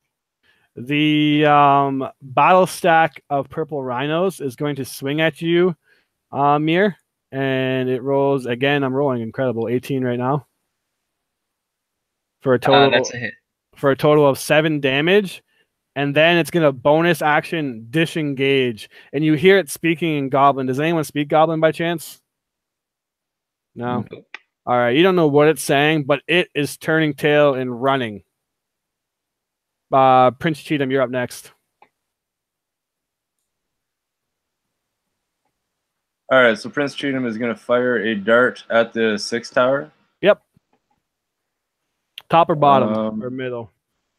Middle, actually. I like and that is a 3 to hit. 3 to hit? Does not hit. So as the 23, it is a 23. Oh, 23. That hits, yeah, definitely.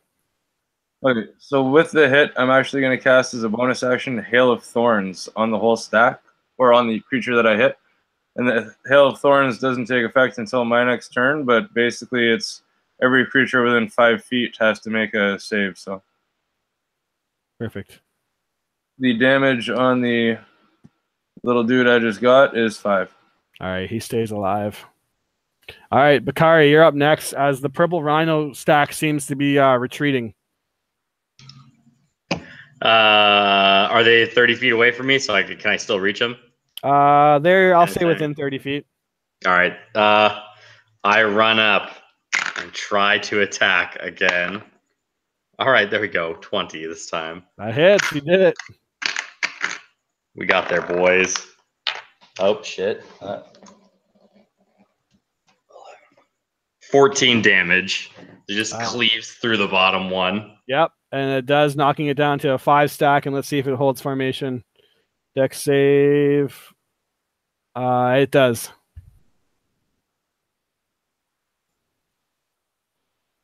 Anything else? That's it. All right, you chop down another one, 5 high. Thea, you're now up as the 2 goblins, red demon lion and the other one below it, are facing off against you. And then you just see this 5 stack of goblins. The top one's actually kind of like swaying backwards like a bent tree as it's running away as fast as it can. Thea's going to just keep concentrating on the stack in front of her. And so she's going to take a swing at the bottom one. That's not a nat 20. Yep, you're going to hit. So 11 damage. Kill another one. Leaving. Do you want to kill a red demon or the one below it? The one below it. Okay, so red demon is just the only last goblin left of that stack. Anything else on your turn? I think that's it. All right, red demon lion and the 1 green fish stack or goblin both disengage as a bonus action and run as their action, dash and start taking off across the forest, moving 60 feet. When doing so, though, you see that they form into a battle stack. So red demon lion and green fish are now one, and they're running towards the purple rhino as quick as they can. Mir, you're up as they just put 60 feet between you and them. Okay. So there's a 5 stack and another stack? And a 2 stack now.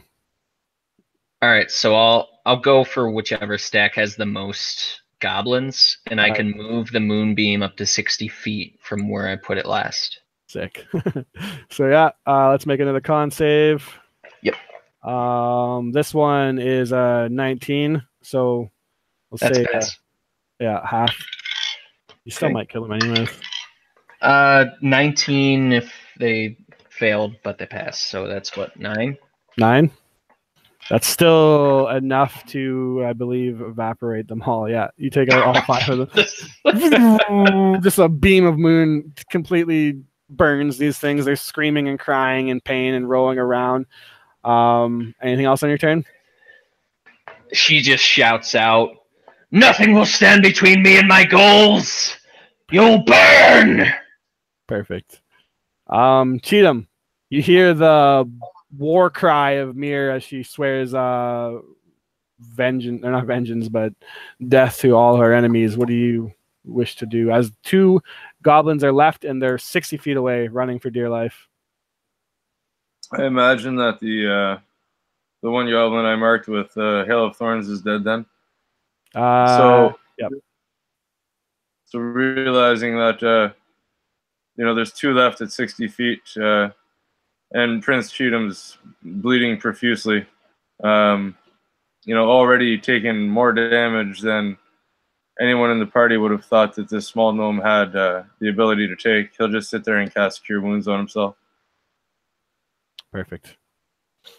All right. Bakari? So how far are they from me? 60 feet. Fuck. Yeah, I turn my weapon into a crossbow again and then run after them. Nice. And then I'll have to wait till my next turn to be able to shoot. All right, Thay, they're 60 feet from you too before it gets back up to them.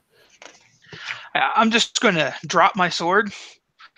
That way I can pull out my crossbow and fire. All right. And I'm going to shoot at the red dragon, or red demon mask. Okay. That is a 16. Hits. Just a long shot. 7 damage.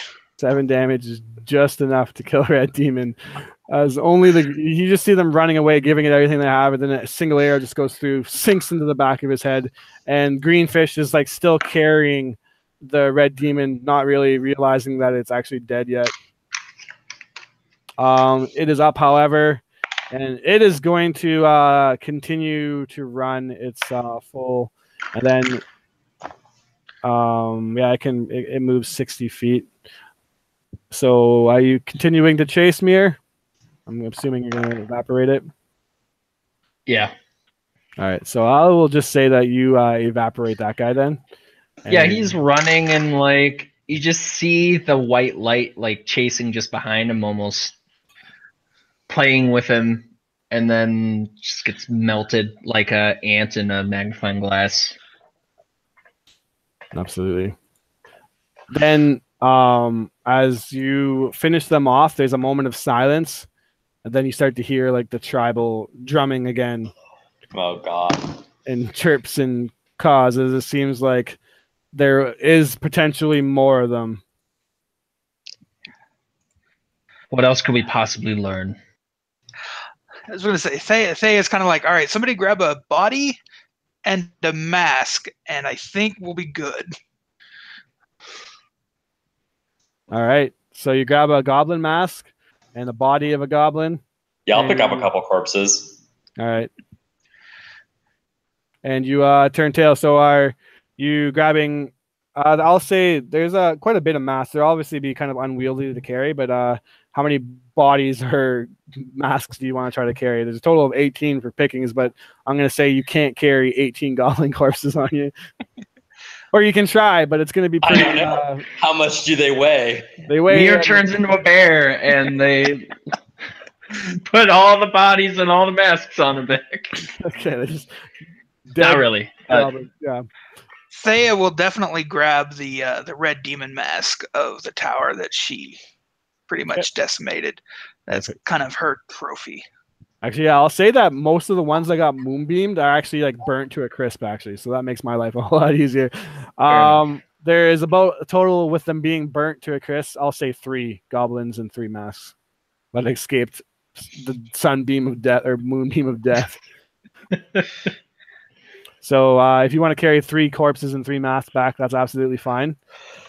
So then the plan is to return home then on your 14th day of travel, correct? I guess, yeah. You guys can go further if you want. We're just kind of at a peak now where we're at our 2 hour mark, I believe.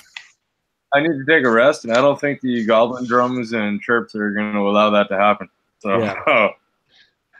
I say we So at least get if you outside guys the do want borders. to, if you guys do want to keep going, Mir can heal pretty quick actually, but that would burn her last level 2 slot, and she won't be able to bail us out with Moonbeam again.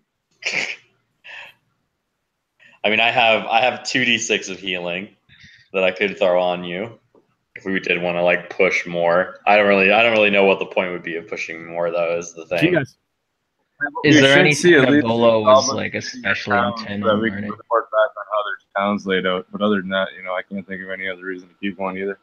So instead of having everybody go in and do that, Mir could.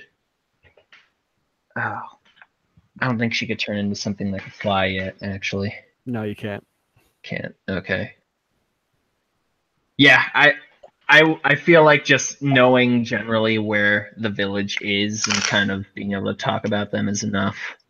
Okay, yeah. So you haven't actually found the village yet, although you have a general idea, I guess.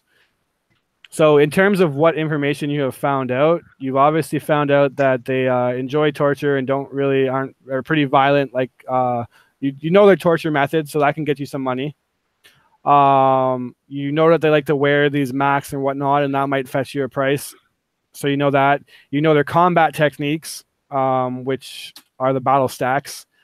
You don't know the true location. You don't know anything about their architecture. You don't really know their numbers or how their society runs. And obviously, but up to you. Like I said, you're at your 2 hour mark now. So in terms of meta wise, you're at your experience threshold. So if you go further, you're just going further for like gold and whatnot. I want to. I just don't want to slog through like 8 million goblins. Yeah.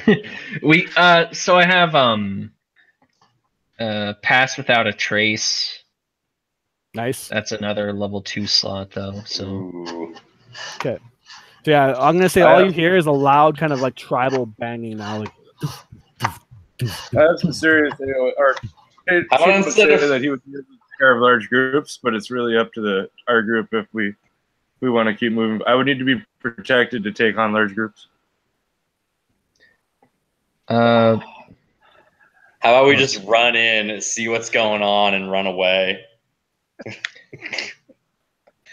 I cast good berries Bakari and says give in a them more to. eloquent way. I'll cast good berries and give them to what's his name? The gnome. Cheat him. Yeah. Cheat So you him? can just down those. All right. Basically, I'm going to use a cheat 'em. bunch of good berries. So how many can he only eat one, or can he eat all of them? He can eat all 10. It takes an action, so I mean, Okay, yeah, so he won't be able to do that in battle, but Yeah. he can do that now. So yeah, you can chomp down on 10 good berries. You're literally so full that it's disgusting because it gives you your full sustenance with one berry. So how many healing points is that? You ate 10. 10.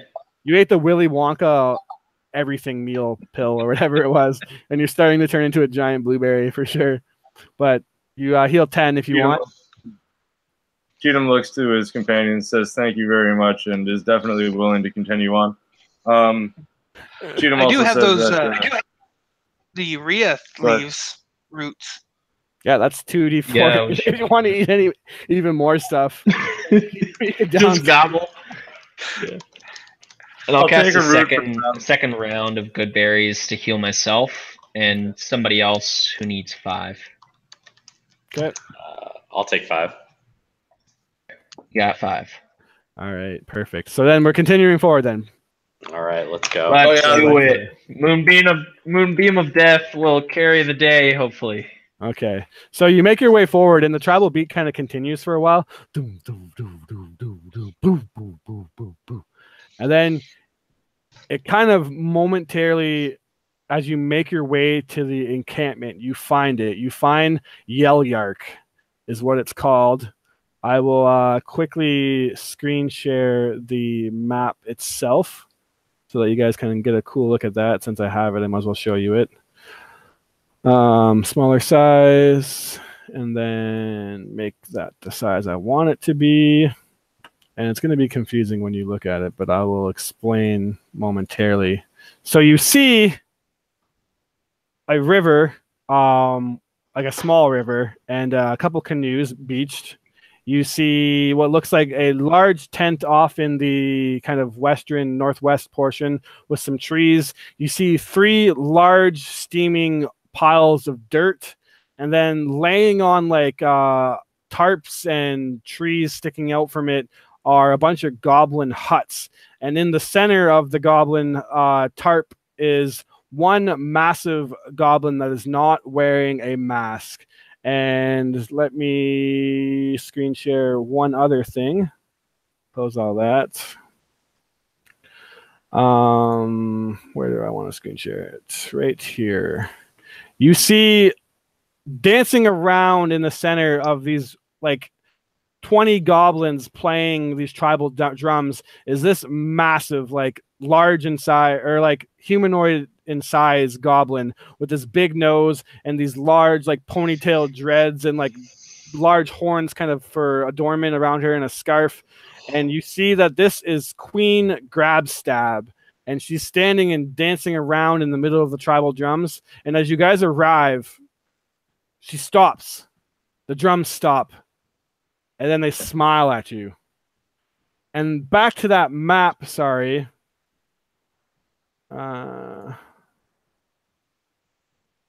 You see a goblin off to the east of it with a knife in its hand. And attached to the tarp itself is a string. And you see like this bush that's battered down, but has like a lot of tension on it. And then the goblin in the middle, Queen Grabstaff, signals, and the goblin swings at it, chops the rope, and like a giant catapult, the entire structure, the entire encampment is swooped up in a big bag and then flung hundreds and hundreds of feet through the sky. The camp just completely gone, except a couple of cages and boxes and whatnot over here. What the fuck? You see the boxes Guess that's our exit plan. have like basically like weapons and loot in it and whatnot, like their hoard. Ah. They for some reason left that behind. You go to approach it and It explodes. It explodes terribly. You see a whole bunch of shit, 200 or 20 gold pieces, 1,000 silver, blue quartz, tiger's eyes, 3 moss agates, and like bows and daggers and like the goods of adventuring that they probably picked off of other people. And then as you're like, holy shit, they just left all this treasure for us, you hear a boom. Boom. Boom.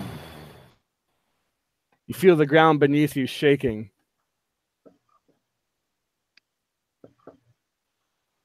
I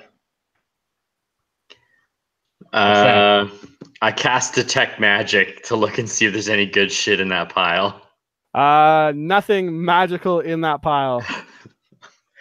I tell everyone we should grab some shit and get out of here and start scooping up gold pieces, grabbing weapons. Up some pieces. I'll say that you can grab the 20 gold, 100 silver. I'll tell you what you grab in a moment. But as you're picking up the goods, like the things that are clearly worthwhile, the thudding gets louder, the ground shaking more, and then you see in the distance, not necessarily like the far distance, but like 60 feet away, deep in the jungle, trees shaking, birds flying away, and then boof, boof, boof. From the tree line, an enormous 2-legged 80-foot standing or like 70-foot standing, mouth full of teeth as large as you, Tyrannosaurus Rex, bursting out from the tree lines. It comes out and just lets a like a big growl at you. That's not what a Tyrannosaurus Rex sounds like, but a Tyrannosaurus Rex appears nonetheless. And it's looking at you guys. The tribal drumming, more than just a warning, a summoning. And you're standing above its offering. Fuck. And you're also its offering. Oh, no. Y'all made the wrong choice. Roll initiative. Holy fuck, dude. We got greedy, guys. Oh, thank the got Lord. greedy. 17. I'm the fuck out of there. 17. All right. Who else? God. Okay. If anyone's looking for a self-sacrifice, now's a good time. That's a good I'm old looking for 9. something that'll get us away from this thing. I'm jumping in one of those fucking canoes. See ya. 14. And then I'm missing Mir's initiative. Or did you already roll it and I just missed it? Hold on. Yep. Okay. 19. All right. Let's get our buddy Tyrannosaurus out here. I was so secretly hoping that you guys were going to go to this camp. You're like, are you sure you don't want to keep going? Yeah. Oh, look, there's loot here. Oh, that's so nice. Why would they leave that behind? All That was so right. naive. Perfect.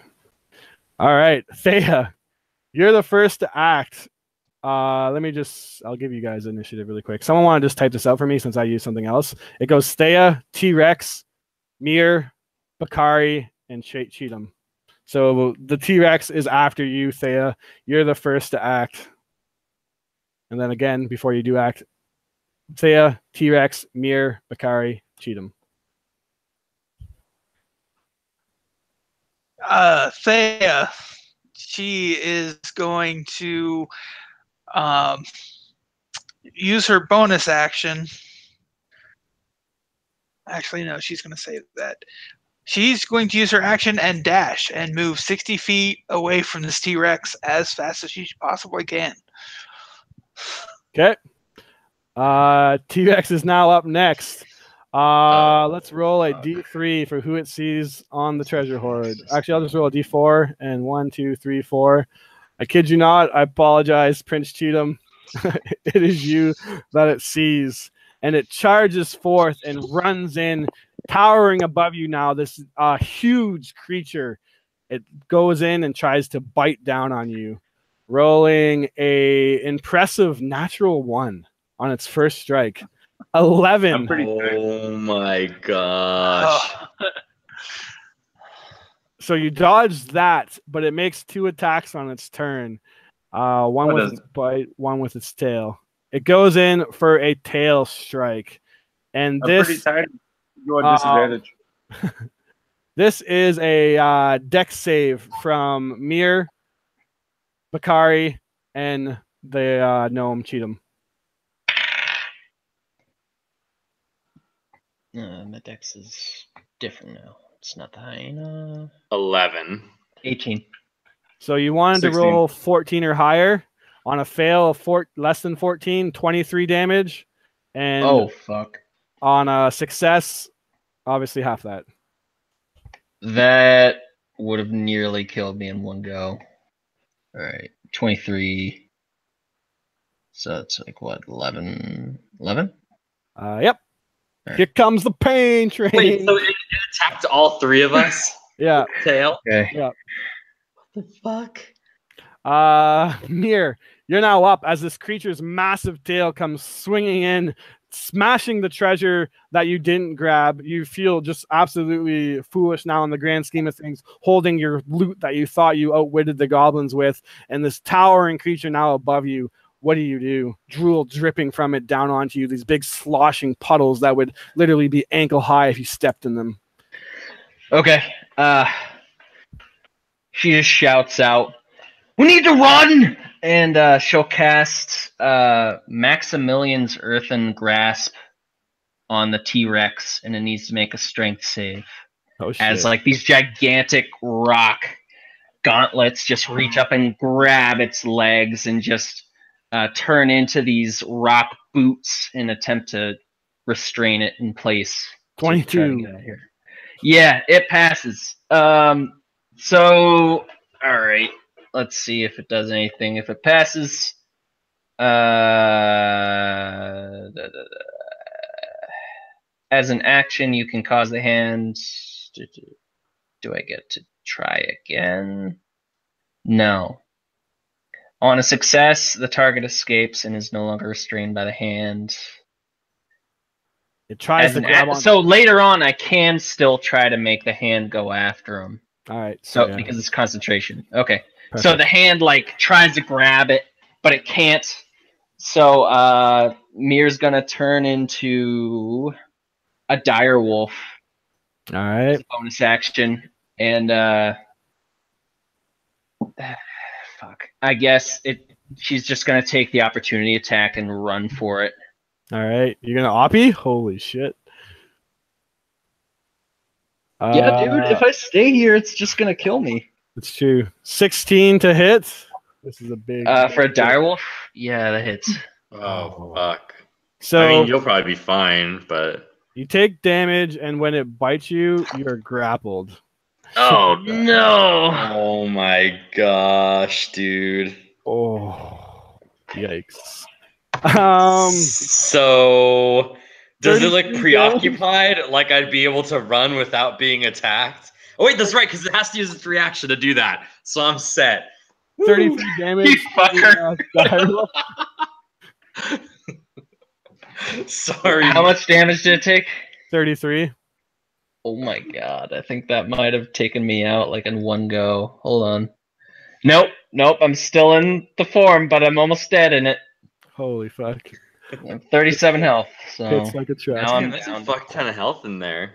Yeah. All right, Bakari, you're now up. As in one scoop, as Mir tries to run away in her dire wolf form, just chomped onto. You hear her whimpering out in pain as blood is dripping down, hanging on to bare existence. She's clinging to every magic existence that she can to hold form. What do you do?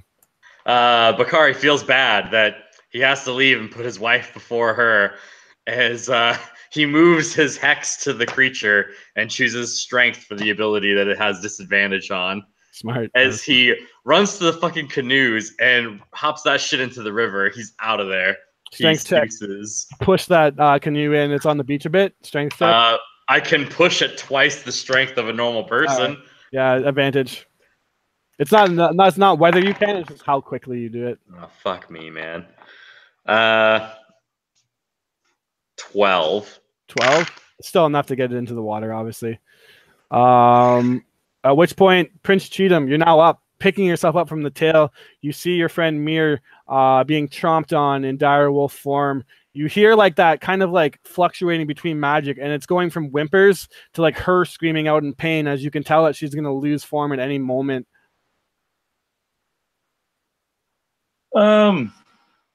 Any heroes tonight? Prince Cheatham is actually going to run into the bush the opposite direction that Bakari ran. Just because Bakari's much bigger, so I should be tiny and hard to see, and so I'm going for the tree line as fast as I can. So I'm going to dash and move 60 feet towards the tree line. All right, you do that. Next up is Thea, and then the TX is up again. Thea, you are moved away, obviously, and as you do so, you look back and just see the devastation this creature has brought. You see your one friend, Mir, the guide of this party, the one who's brought you this far and has given you a fairly safe voyage, being chomped down on. What do you do? I'm going to go ahead and use my healing word on Mir. Okay.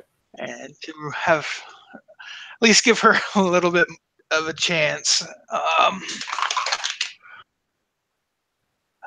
That is, max 5 HP that Mir recovers. And I'm going to use my move action to move 30 feet back away from the T-Rex more. So and then, in terms of directions, I just want to paint this picture that west is the river where Bakari is pushing the canoe in. I'm going to say east is where, did you say east, Dan? Or I don't think you said direction, but east is where No. Cheatham's went. And then I'm picturing that you're heading north unless you're saying otherwise. So everyone's just kind of splitting is what I imagined. Yeah. Yeah, I think I'm probably heading north. All right. Sounds good. And then in the southerly direction, I'm going to cast Thaumaturgy. Okay. And I'm going to try and make, I'm not sure how this is going to work, but I want to do a Tyrannosaurus roar. Okay. Make it seem like there's a rival Tyrannosaurus coming Interesting. to maybe distract this T-Rex from us. Give me a performance check. Okay. I am trained in that, actually. Decent. 16. 16. All right. You let out your best Tyrannosaurus Rex, which was probably better than my impression that I tried to do. Yeah, mine's not going to me, so I'm not going to. I thought I could do it, but then it was just not it. So. All right. Anything else on your turn? Let's see. I moved, healed, and then yeah, that's everything. All right. Mir, this Maximilian thing, is it on your turn or its turn? I'm not familiar with the spell, to be honest. It's from Xanathar's. I can use my action on my turn to make it save again, basically. All right, so you got to survive. So I have to make some tough choices. It's turns up, so you might not have to make the toughest choice. All right, cool. Oh fuck, dude! With you in it's gonna chomp me. It's gonna chomp you. 22 to hit, and you're restrained. Yep. All right, so good luck, good sir. 23 damage. That's very low. Yeah, I'm definitely out of my wild shape. So 23 minus 10. So okay. Are you still up or are you down? Yeah, I'm gonna die. And now it can't actually bite again, so it has to tail attack, and there's no way it can tail attack you in its mouth. So the next closest person is Bakari pushing the boat into the river, and it's going to charge over and give me a dex save. What the fuck? Why me? Because you're the only one that moved like less than 60 feet away. Man, this is bullshit. 20. 20 is a save, so you take half, and 20 is full damage, so you take 10. Yeah, I'm down. You down? Yeah. Hey, meat grinder saves. I'm sorry, bud. Mir, you're up, and you're brought back out of your form, right, and clinging on to dear life. What do you do? My life. Okay. Wait, was that a concentration spell? Because what did you have? Yeah, I need to roll concentration. Wait, no, you don't, because you took. Oh yeah, right now you do. Yeah. Yeah, I need to roll again. The damage was where was it? 20? No. 15 is what I rolled. 15? 16. 16, and its damage to you was 23. So I beat half of the damage, right? Yeah. So yeah, you saved. You have Maximilian's grasp up still. All right. Oh my god, so many options.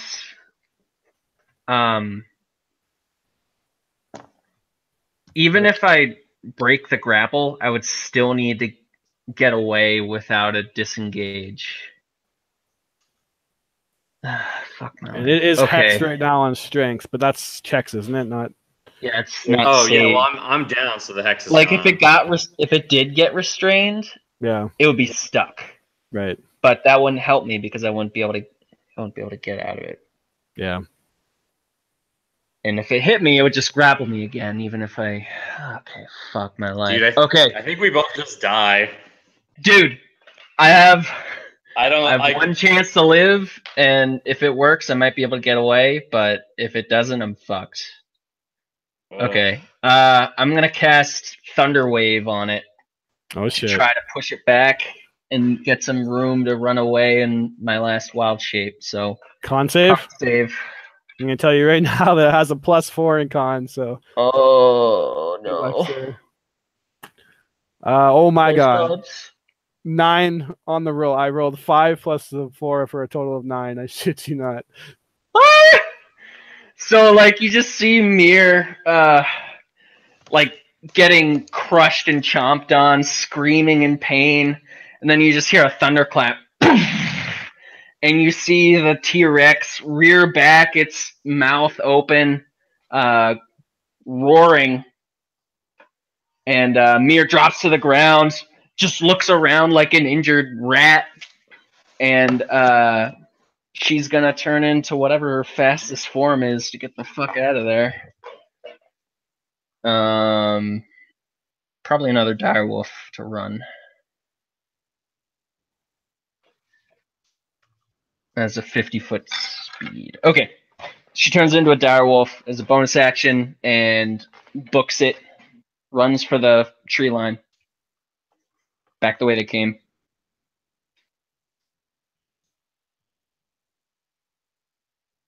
What are you saying, Chris? So right now, just to remind you, Thea's north, Cheatham's east, and the way you came is south. Probably don't want to be by myself. Okay. Nah, dude, you're fine. You're the guide. If anyone's gonna make it back, it's you.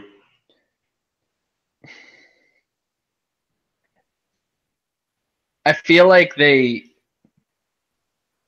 Do I want to split up or do I want to follow after one of them? If I was you, I'd split up, but that's me. Yeah, I think I'm just gonna split. I'm gonna run for it, and they'll hear telepathy in their head saying that she's gonna head back to the honey sacrifices. Okay. Just run as fast as she can along the river. In terms of, because I forgot to address this, the Tyrannosaurus hearing the other roar, it did hear it, but at the same time, it has a tasty morsel in front of it right now. So you suspect that if you maybe did a couple more, it would, and successfully did it. So it's not going to be something you do in one turn, obviously, like negating a T-Rex encounter just by doing that. But if you were to maybe pull it off once or twice more, you might be able to get its attention. But first up is Bakari. Death save. 15 is your DC, sir. All right, well, I got a 16 plus 3, so that's 1. All right. There's no modifier on death saves, but you failed. There isn't? No, you passed anyways, though. Isn't it 10 plus con normally? No, it's just natural, straight up. No way. Yep. That's not right. You can look it up later. But that's definitely not raw. Cheatham, what do you got? You go to the book. Prince Cheatham, you're running away. Cheatham's going to continue. As soon as he hits the bush line, he's going to feel as though, since he's so small, he's rather safe. So he's going to double back and try to make his way, hearing the telepathy in his head. He's going to try to head back to the honey sacrifice line. All right, so you want to stealth then? Yeah, I'll stealth the best I can. Okay, roll your stealth check. Which is a 16 for stealth. All right. Next up, Thea. The group has been utterly split. You see Bakari go down. The Tyrannosaurus is currently deciding who it's going to snack on next. Thea's going to use her action to start moving through the jungle back toward the honey sacrifice area. And then she is going to try using the T-Rex roar to distract it again. Okay. So you have the performance. Longest, yeah, you have the longest distance to go since you moved north and you have to go south. You would basically have to go through the camp again, which is obviously right where the Tyrannosaurus is, or like really wrap around and.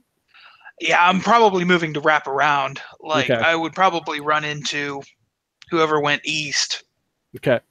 Yeah, he's They stealthing, weren't. but yeah. So yeah, go ahead and do your thaumaturgy. Natural 20. Hey, you hear another roar, and which direction are you making it come from? Did I say last time? I don't think you did. All right. I'm going to have it coming from like northwest, away from the direction that I'm going, but also away from where Yep. everyone else is heading. All right. And this time it sounds like it's hungry and it's bigger than the T-Rex we're Yep. dealing Let's with. see how hungry our T-Rex is right now. I'm going to give him a check.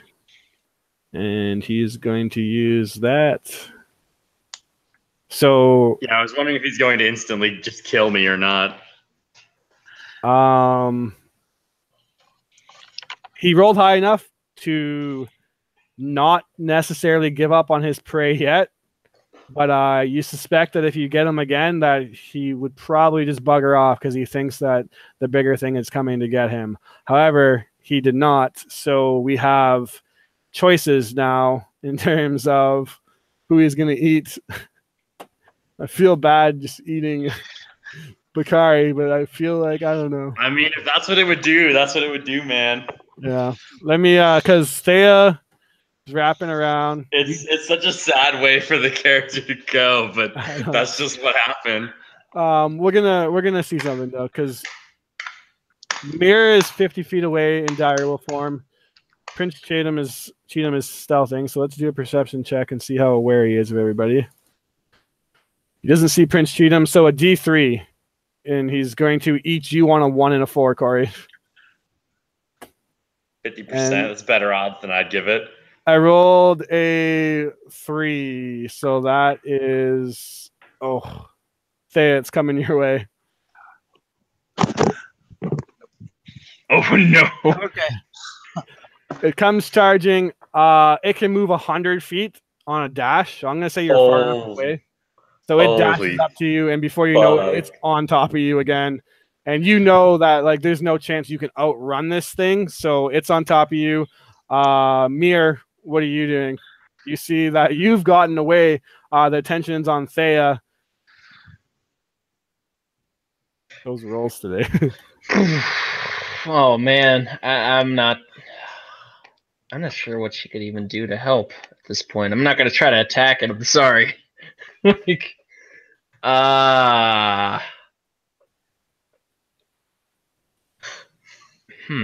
It's snacking on 2 tonight, I think. Yeah, I don't know. Dude, I just need the good rolls 2 more times, and I'm fucking out of there. How far away is Bakari? Bakari, from you ran from where I was, so however far that was. 60 feet. You're away from him. Yeah. I think at this save point, yourself, man. I think at this point, like Mir would know that there's nothing that she can really do except try to get back and make sure that whoever gets away from this monster, this behemoth, can actually get back through the forest. So she would try to stealth away. All right. Stealth it up. All right. Sorry, guys. Okay, it has a stealth proficiency. I don't want to. Yeah, that's good. So yeah, you stealth away. You give a last minute thought for Bakari and Thea. Hope they can figure out their own things. But you know there's nothing that you can do, even if you all team up together. There's nothing you can do against this beast. It's every man and women and humanoid for themselves right now. And you stealth away into the bush, giving one last look at Thea. Weapons drawn, standing between this creature, this massive entity, and herself. Bakari, another save.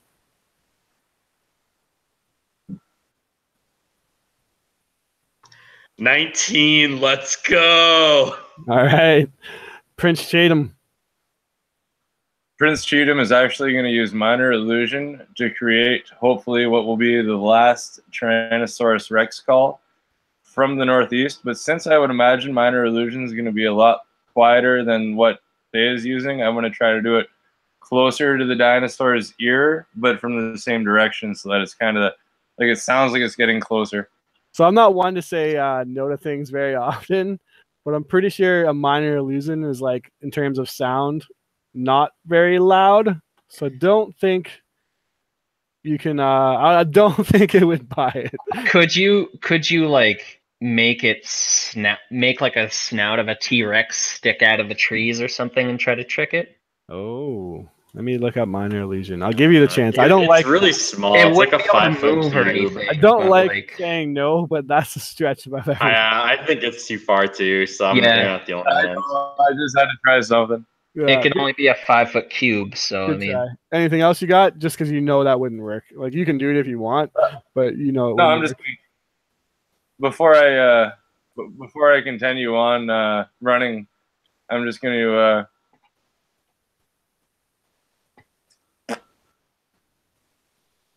no, I can't even throw dirty. I'm gonna salute as I leave you to die. Yeah. Check you later, buddy. All right, Thea. This creature is upon you now, and it's down in front of you, and it lets out one of those like Jurassic Park, just hair whipping back, slobber on your face, roars. It's just you and this thing now. You know it. You know your friends are gone in the forest. What do you do? I'm gonna cast Shield of Faith first, Okay. and then I'm gonna dash. I'll take the attack, and oh no, it'll grapple you. Yeah, Don't do it, man. It'll grapple you. either way, it's gonna grapple me. Yeah, but if you run, it'll just catch up to you. You need Try to like try to you draw need it to- away, man. oh god, But you if- need to run and hide instead of dashing. You have to If like I try dash, and I hide. run 60. It's it'll get you. Yeah, because it'll move like 50 or like 100 on you and still be the same problem. The only I think solution would be if you ran 30 and tried to hide somewhere in the trees, which is like you'd have to survive the attack and then pass the hide. You could try to distract it again too. Yeah, I was thinking about using one of those assassin leaves to hide to stealth. Yeah, that's action to use. Would So I be you able would- to do that with it in its face, in my face, though? Or I guess I could move and then use that. There'd be a chance. So you have to. So there's a lot of things. So do you want to just run and try to provoke an opportunity attack?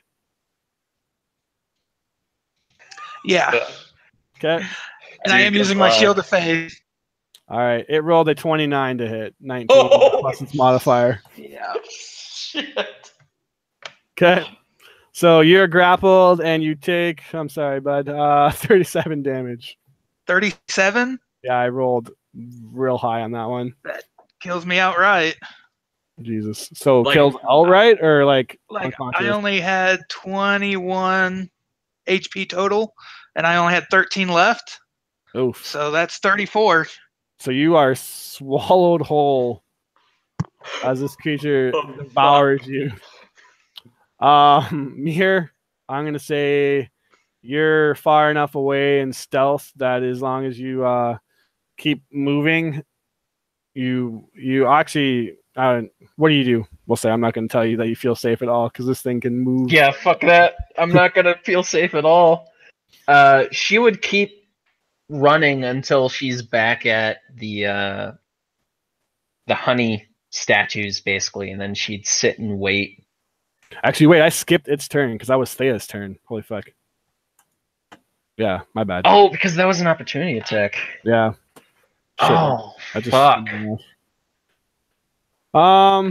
So your total, let me give a perception check because it is good at like sniffing and shit. Do you remember your stealth roll? 21. 21. And do you remember yours? Dan's not here right now. I think he rolled a 16 though. Yeah, it is going to. Dan, do you remember your stealth roll? Dan Denham or Cheatham? Yeah, 16. All right. It kind of puts its head up in the air and sniffs. And before it does that, though, 1 for Dan, 2, 3, 4 for Bakari.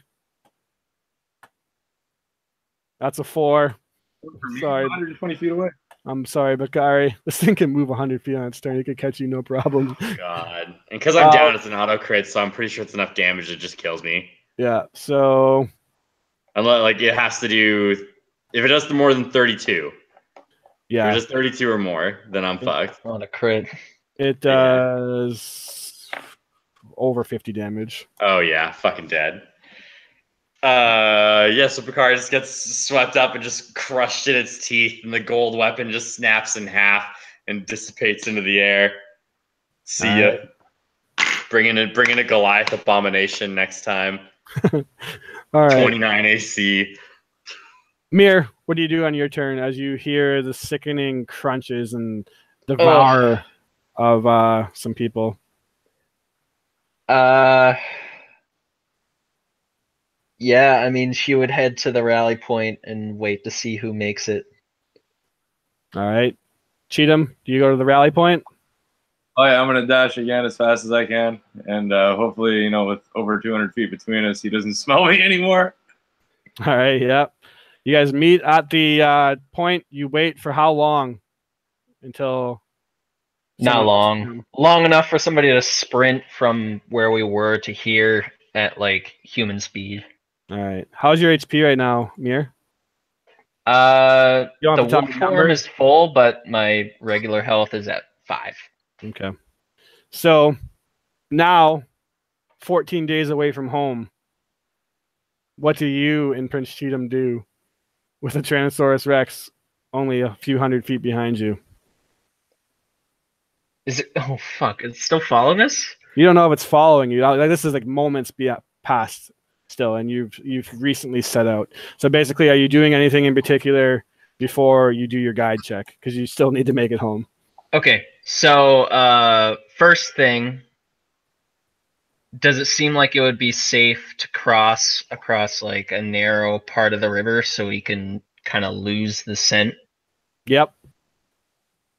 So very first thing, that's what we're gonna do. We're gonna try to lose the scent by crossing water, and then from there we'll follow the route that we were told. Follow the river back. Quickly or slowly? Initially, probably pretty quickly. All right. Give me a guide check. You got some. Okay. 16. 16. You kind of run initially for a while, and it's not long. You run until you can possibly can't run anymore. And you're out of breath, and then you stop. And at a 16 with the minus modifiers in effect from a couple of outstanding effects, you realize that within the day, you're completely super lost. You can't find the river. The river should have been there by now, but it's nowhere in sight. So at this point, for getting lost, we see how many squares you've traveled on the map, which is a total of 4 squares.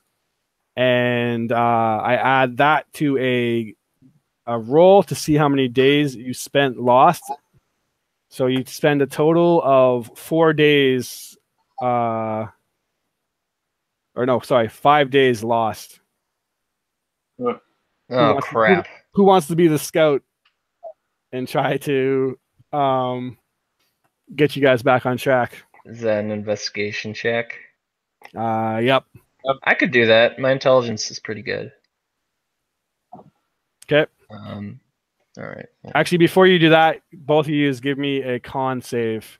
And because of being lost, you're at a minus 5 right now. Within the last 5 days, I would have cast Okay. at least one more spell on myself. Okay. Okay. So are we still basically like going as if we don't have any rest? We haven't had any rest. I'm gonna say that this is you can. It's like you can rest, but it's a long rest. We'll say. So yeah, you can have your spells back. Okay. But yeah. So yeah. I just mean like up to this point, am I still like beat up like I was, or do I? Yeah. So you can spend hit dice to try to heal up to your level, but we're not playing. We're playing the slow healing, so you don't fully heal on a long rest. So you can spend your 3 hit dice, and then each spells, right? So you can just. I'm talking mostly about spells. Yeah. So yeah, you'll have your spells back around the 5th day. You feel comfortable enough to rest. It's just the 2 of you. There's a couple things we need to get through before we see if you guys make it home or not. Okay. So con save first, right? Yeah. For every day you spend lost, it progressively gets worse. Okay. What was it, Dan? 15. 18. 15. Is that minus the 5? 18. No, that isn't -5 for Okay. me. So you rolled a So- 10 then, Dan? Yep. Okay. So 10 I got a 13. in this scenario for right now is enough to save, so you both are good. And then what do you guys do now? 5 days in, you realize you're super lost. Uh, Let me see where you end up. I think at think this we- point, I mean, we would know that we're on the eastern side of the river or whatever, Western side. whichever side we're on. Yeah. Is there any chance for like a luck die roll of them running into like another exploring group? There's chances of a lot of things that can happen right now, but Oh damn. Okay. Mir would try to speak to some more animals, maybe like a monkey or something like that. Okay. Nearby, try to figure out where we should head to get back to the river. all right. So I'll say give an investigation check, and I'll add a plus 2 to it. I got a 12, just with my intelligence modifier. What else did you say? Plus 2. So 14 all up. All right. Find an 15. animal. 15 is your mark, so that's another fail. But the monkeys, obviously, after like talking to them enough, will inevitably find your way back. You just spend more days lost, so that's a total of 7 days now. You're lost in the woods for. You're back on the path. That's a con save now, and a -7 to the check. Jeez. Okay. I rolled a 16. All right. Point of exhaustion. Okay. That's not good. And what'd you roll, Dan? I rolled the same as him. 16 -7 would be -7 would be 9. Point of exhaustion and guide check now to see if you can find your way back on. Oh, so That's fun. disadvantage. Nope. Oh yeah, I guess it would be, eh? Can you help me? The monkey, I will Yeah. say. Anyone? Yeah, Either the monkey guide or my buddy here. they'll give you a modifier, but not advantage. He's busy Okay. doing his other, like you guys having to like foot 2 rolls now each. Gotcha. Okay. All right. 19. 19. Nice. That's a disadvantage. Or Oh fuck! It is disadvantage. Damn it. 19. 19. Nice. I rolled a 20 on the second one. Perfect. All right. You find the path, and you realize that in doing so, you have put yourself. Let me see how many days away you've put yourself now. From where you currently find yourself in, you find yourself in a place called the Aldini Basin, which is this massive swamp in the center of the map.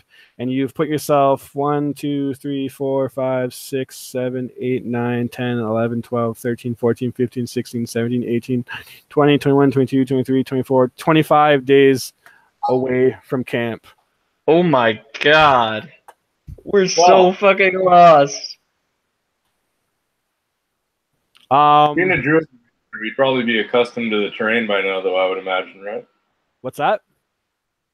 So being a druid and a ranger, we would be probably more accustomed to the surroundings by this point. Basically, the struggle with this game now is that I'm put into 2 situations now where we grind and slog through a bunch of encounters, or we kind of game this a bit and figure out a different system, which is what I'm working on right now. So footing the roles of 2 different things, like you're the lookout, you're the scout, and someone's the hunter and someone's the guide, and then factoring in that this jungle is constantly trying to kill you. I mean, no such thing as being like accustomed to it. they probably just die, right? After long enough. I will Run into say, another T-Rex. nope. I will say that you guys make your way back, right? So you start to make your check. You've made 4 days now. That, however, has put you at another con save. You're back on track now, so it's just at -7. Aren't you guys? What Oh level? fuck! It's still at -7. Actually, let's say you long. how do you want to do this? I guess this is the kind of predicament that I haven't really thought about, is getting into this exact situation where A you guys death just, spiral of getting lost and then getting exhausted and not just Yeah. you're fucked. yeah. So Maybe- no, we'll say that being back on track, you're not at -7. Okay, that makes sense. 17. 17. Are we is safe. still exhausted? Yeah, you're still at disadvantage. I'm going to say that you're not going to recover your exhaustion while you're out at the jungle, just because it's too dangerous right now. Okay, I got a 15. All right, 15. You save. You travel another 4 days. Who wants to either do the check or try to do something? You can use your skills and abilities to like maybe weigh on the DC and stuff. Okay. So I would basically use a ton of different druid rituals to help us move through this jungle landscape more easily. Yeah. Stuff like pass without a trace. That isn't a ritual, but Yep. Got you. yeah. So I have like, every once in a while, Mira would see Cheatham reach up into a bush, lose his weight, and then a few hours later he would gain the weight back, and he would somehow seem to know what the shortest or best path would be, as it's obvious that he's using his Beastmaster charm on something. All right, so you want to take the check then, Dan? Or Cheatham? Yeah, sure. Cheatham, what is that? What are you doing? We'll see. You'll see. He would look at me and just say, "We have a friend. It's just a friend of mine checking things out for us. He can't go too far, but." All right, what's the check? And if what is the check you want? Or the survival check. All right, and if Mir, continued to watch Cheatham, 13 plus 4 is 17. All right. He would notice something with the same skin tone as Cheatham crawling out from under his sleeve or under his pants. Perfect. All right, you guys, now a total of following the river, you're able to make up some decent time. You're about 10 days away now. Another con save. Oh, jeez. I definitely need to notice That's this. still disadvantage. Okay. Con. What was it? 15? 15 on a disadvantage is still a save. Yeah, I rolled a 18 initially. Yep, you still make it. Dan, your con save? 10, 11, sorry, 11. At disadvantage? Yeah. Okay. 15 and 11. So. You spending this many days out now, the DC is actually higher. We're at a current DC of 12. Another point of a disadvantage for you, Dan. Another point of exhaustion? Yeah, sorry, of exhaustion. All right. 2 more checks to make before you make it back into camp. Who wants to take them? And you can say what you're doing to help this out, but keeping in mind that you're at a disadvantage because of the exhaustion. Okay. I guess return home maybe should have been like a skill challenge circumstance. I'll definitely need to iron out the mechanics for this part. Yeah.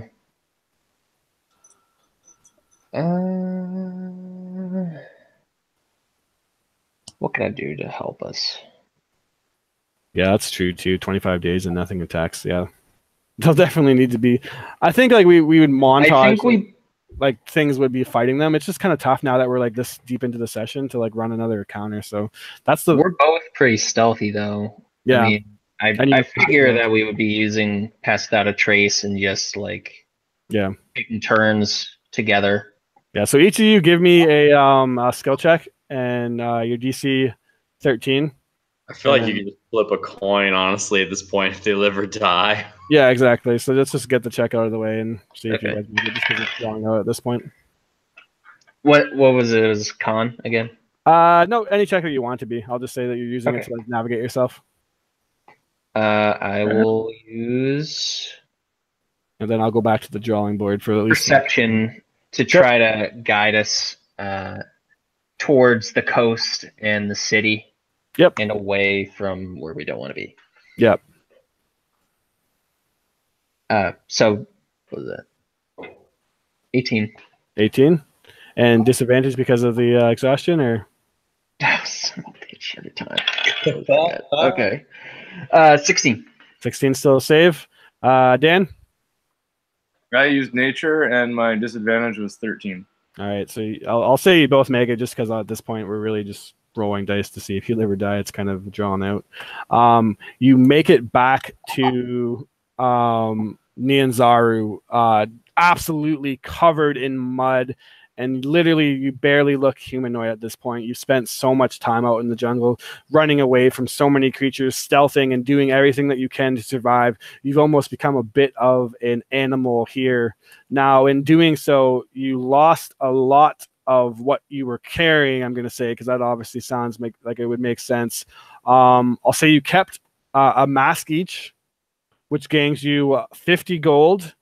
And what information do you come to Volo with? Oh, Dan's gone. Bring him the information of the tower stacks, the goblins, the way they hide in trees, how they ambush. We would bring them information about the village that they had and the way that they transfer sites, how they leave their stuff behind, the Tyrannosaurus. Tell them absolutely everything. Yeah. And then Mia, is there anything else that you want to chime off on what you tell Volo as he's like shocked that you guys have made it back and like what the hell happened to you? I'm sorry, I dropped for a second. Yeah. She would mention the sacrificial warnings outside their camp. Yep. And basically anything that he hadn't mentioned. Let's see. That you shouldn't attack them individually. If you have some sort of way of attacking them in groups, that's most effective. Okay. So like give them AoE spells, spellcasters are highly recommended if you're going to go after them. All right, perfect. What should you pass on? So with the mask of 50 gold each for you, because you each returned a mask, and the facts that you've told them, I've ticked off each one that you guys said. 1, 2, 3. Another 80 gold on top of that. And then we will say that from the treasure that you've acquired from the Tyrannosaurus, you obviously didn't grab it all. But I will say that you can split 3 moss agates worth 10 gold each. A green kind of tiger's eye gem worth 10, 20 gold. And that's about, I'll say, all you guys were able to grab between the survival. So I will type that into the chat otherwise, because like at this point now we're just kind of getting down to the finer game stuff, and it kind of fell apart there with the returning home mechanics. Definitely something I need to work on. But anyways, 4 went in and 2 returned from the first expedition of Chult. I apologize, you guys, for your tragic Tyrannosaurus deaths, but that is basically that is Tomb of Annihilations. That is March of Annihilations. The first half felt pretty good. The second half, obviously, I need to have more concrete mechanics for returning home that doesn't drag the game on. But anyways, thank you guys for playing. Hopefully you're not too mad at me for killing your first batch of characters. 50% survival rate. That's not so bad. Does anyone want to say anything before we peace out? I tried to play fair. I tried to play by the rules, not bring an abomination to your game, and now I've learned my lesson. Fair enough. All right. Anyone else before I go? Probably should have stopped at the 2-hour mark like we were supposed to. Yeah. Thanks, Chris. It was a lot of fun. Yeah. Definitely you guys got debated there with the dinosaur. If you would have left at the 2-hour mark, would have been a much better chance for survival. But thank you guys for being my test dummies, and hopefully we get to play again, and I'll have a little bit more concentrated and thought out mechanics for the rest of this. Cheers, guys, and until next time.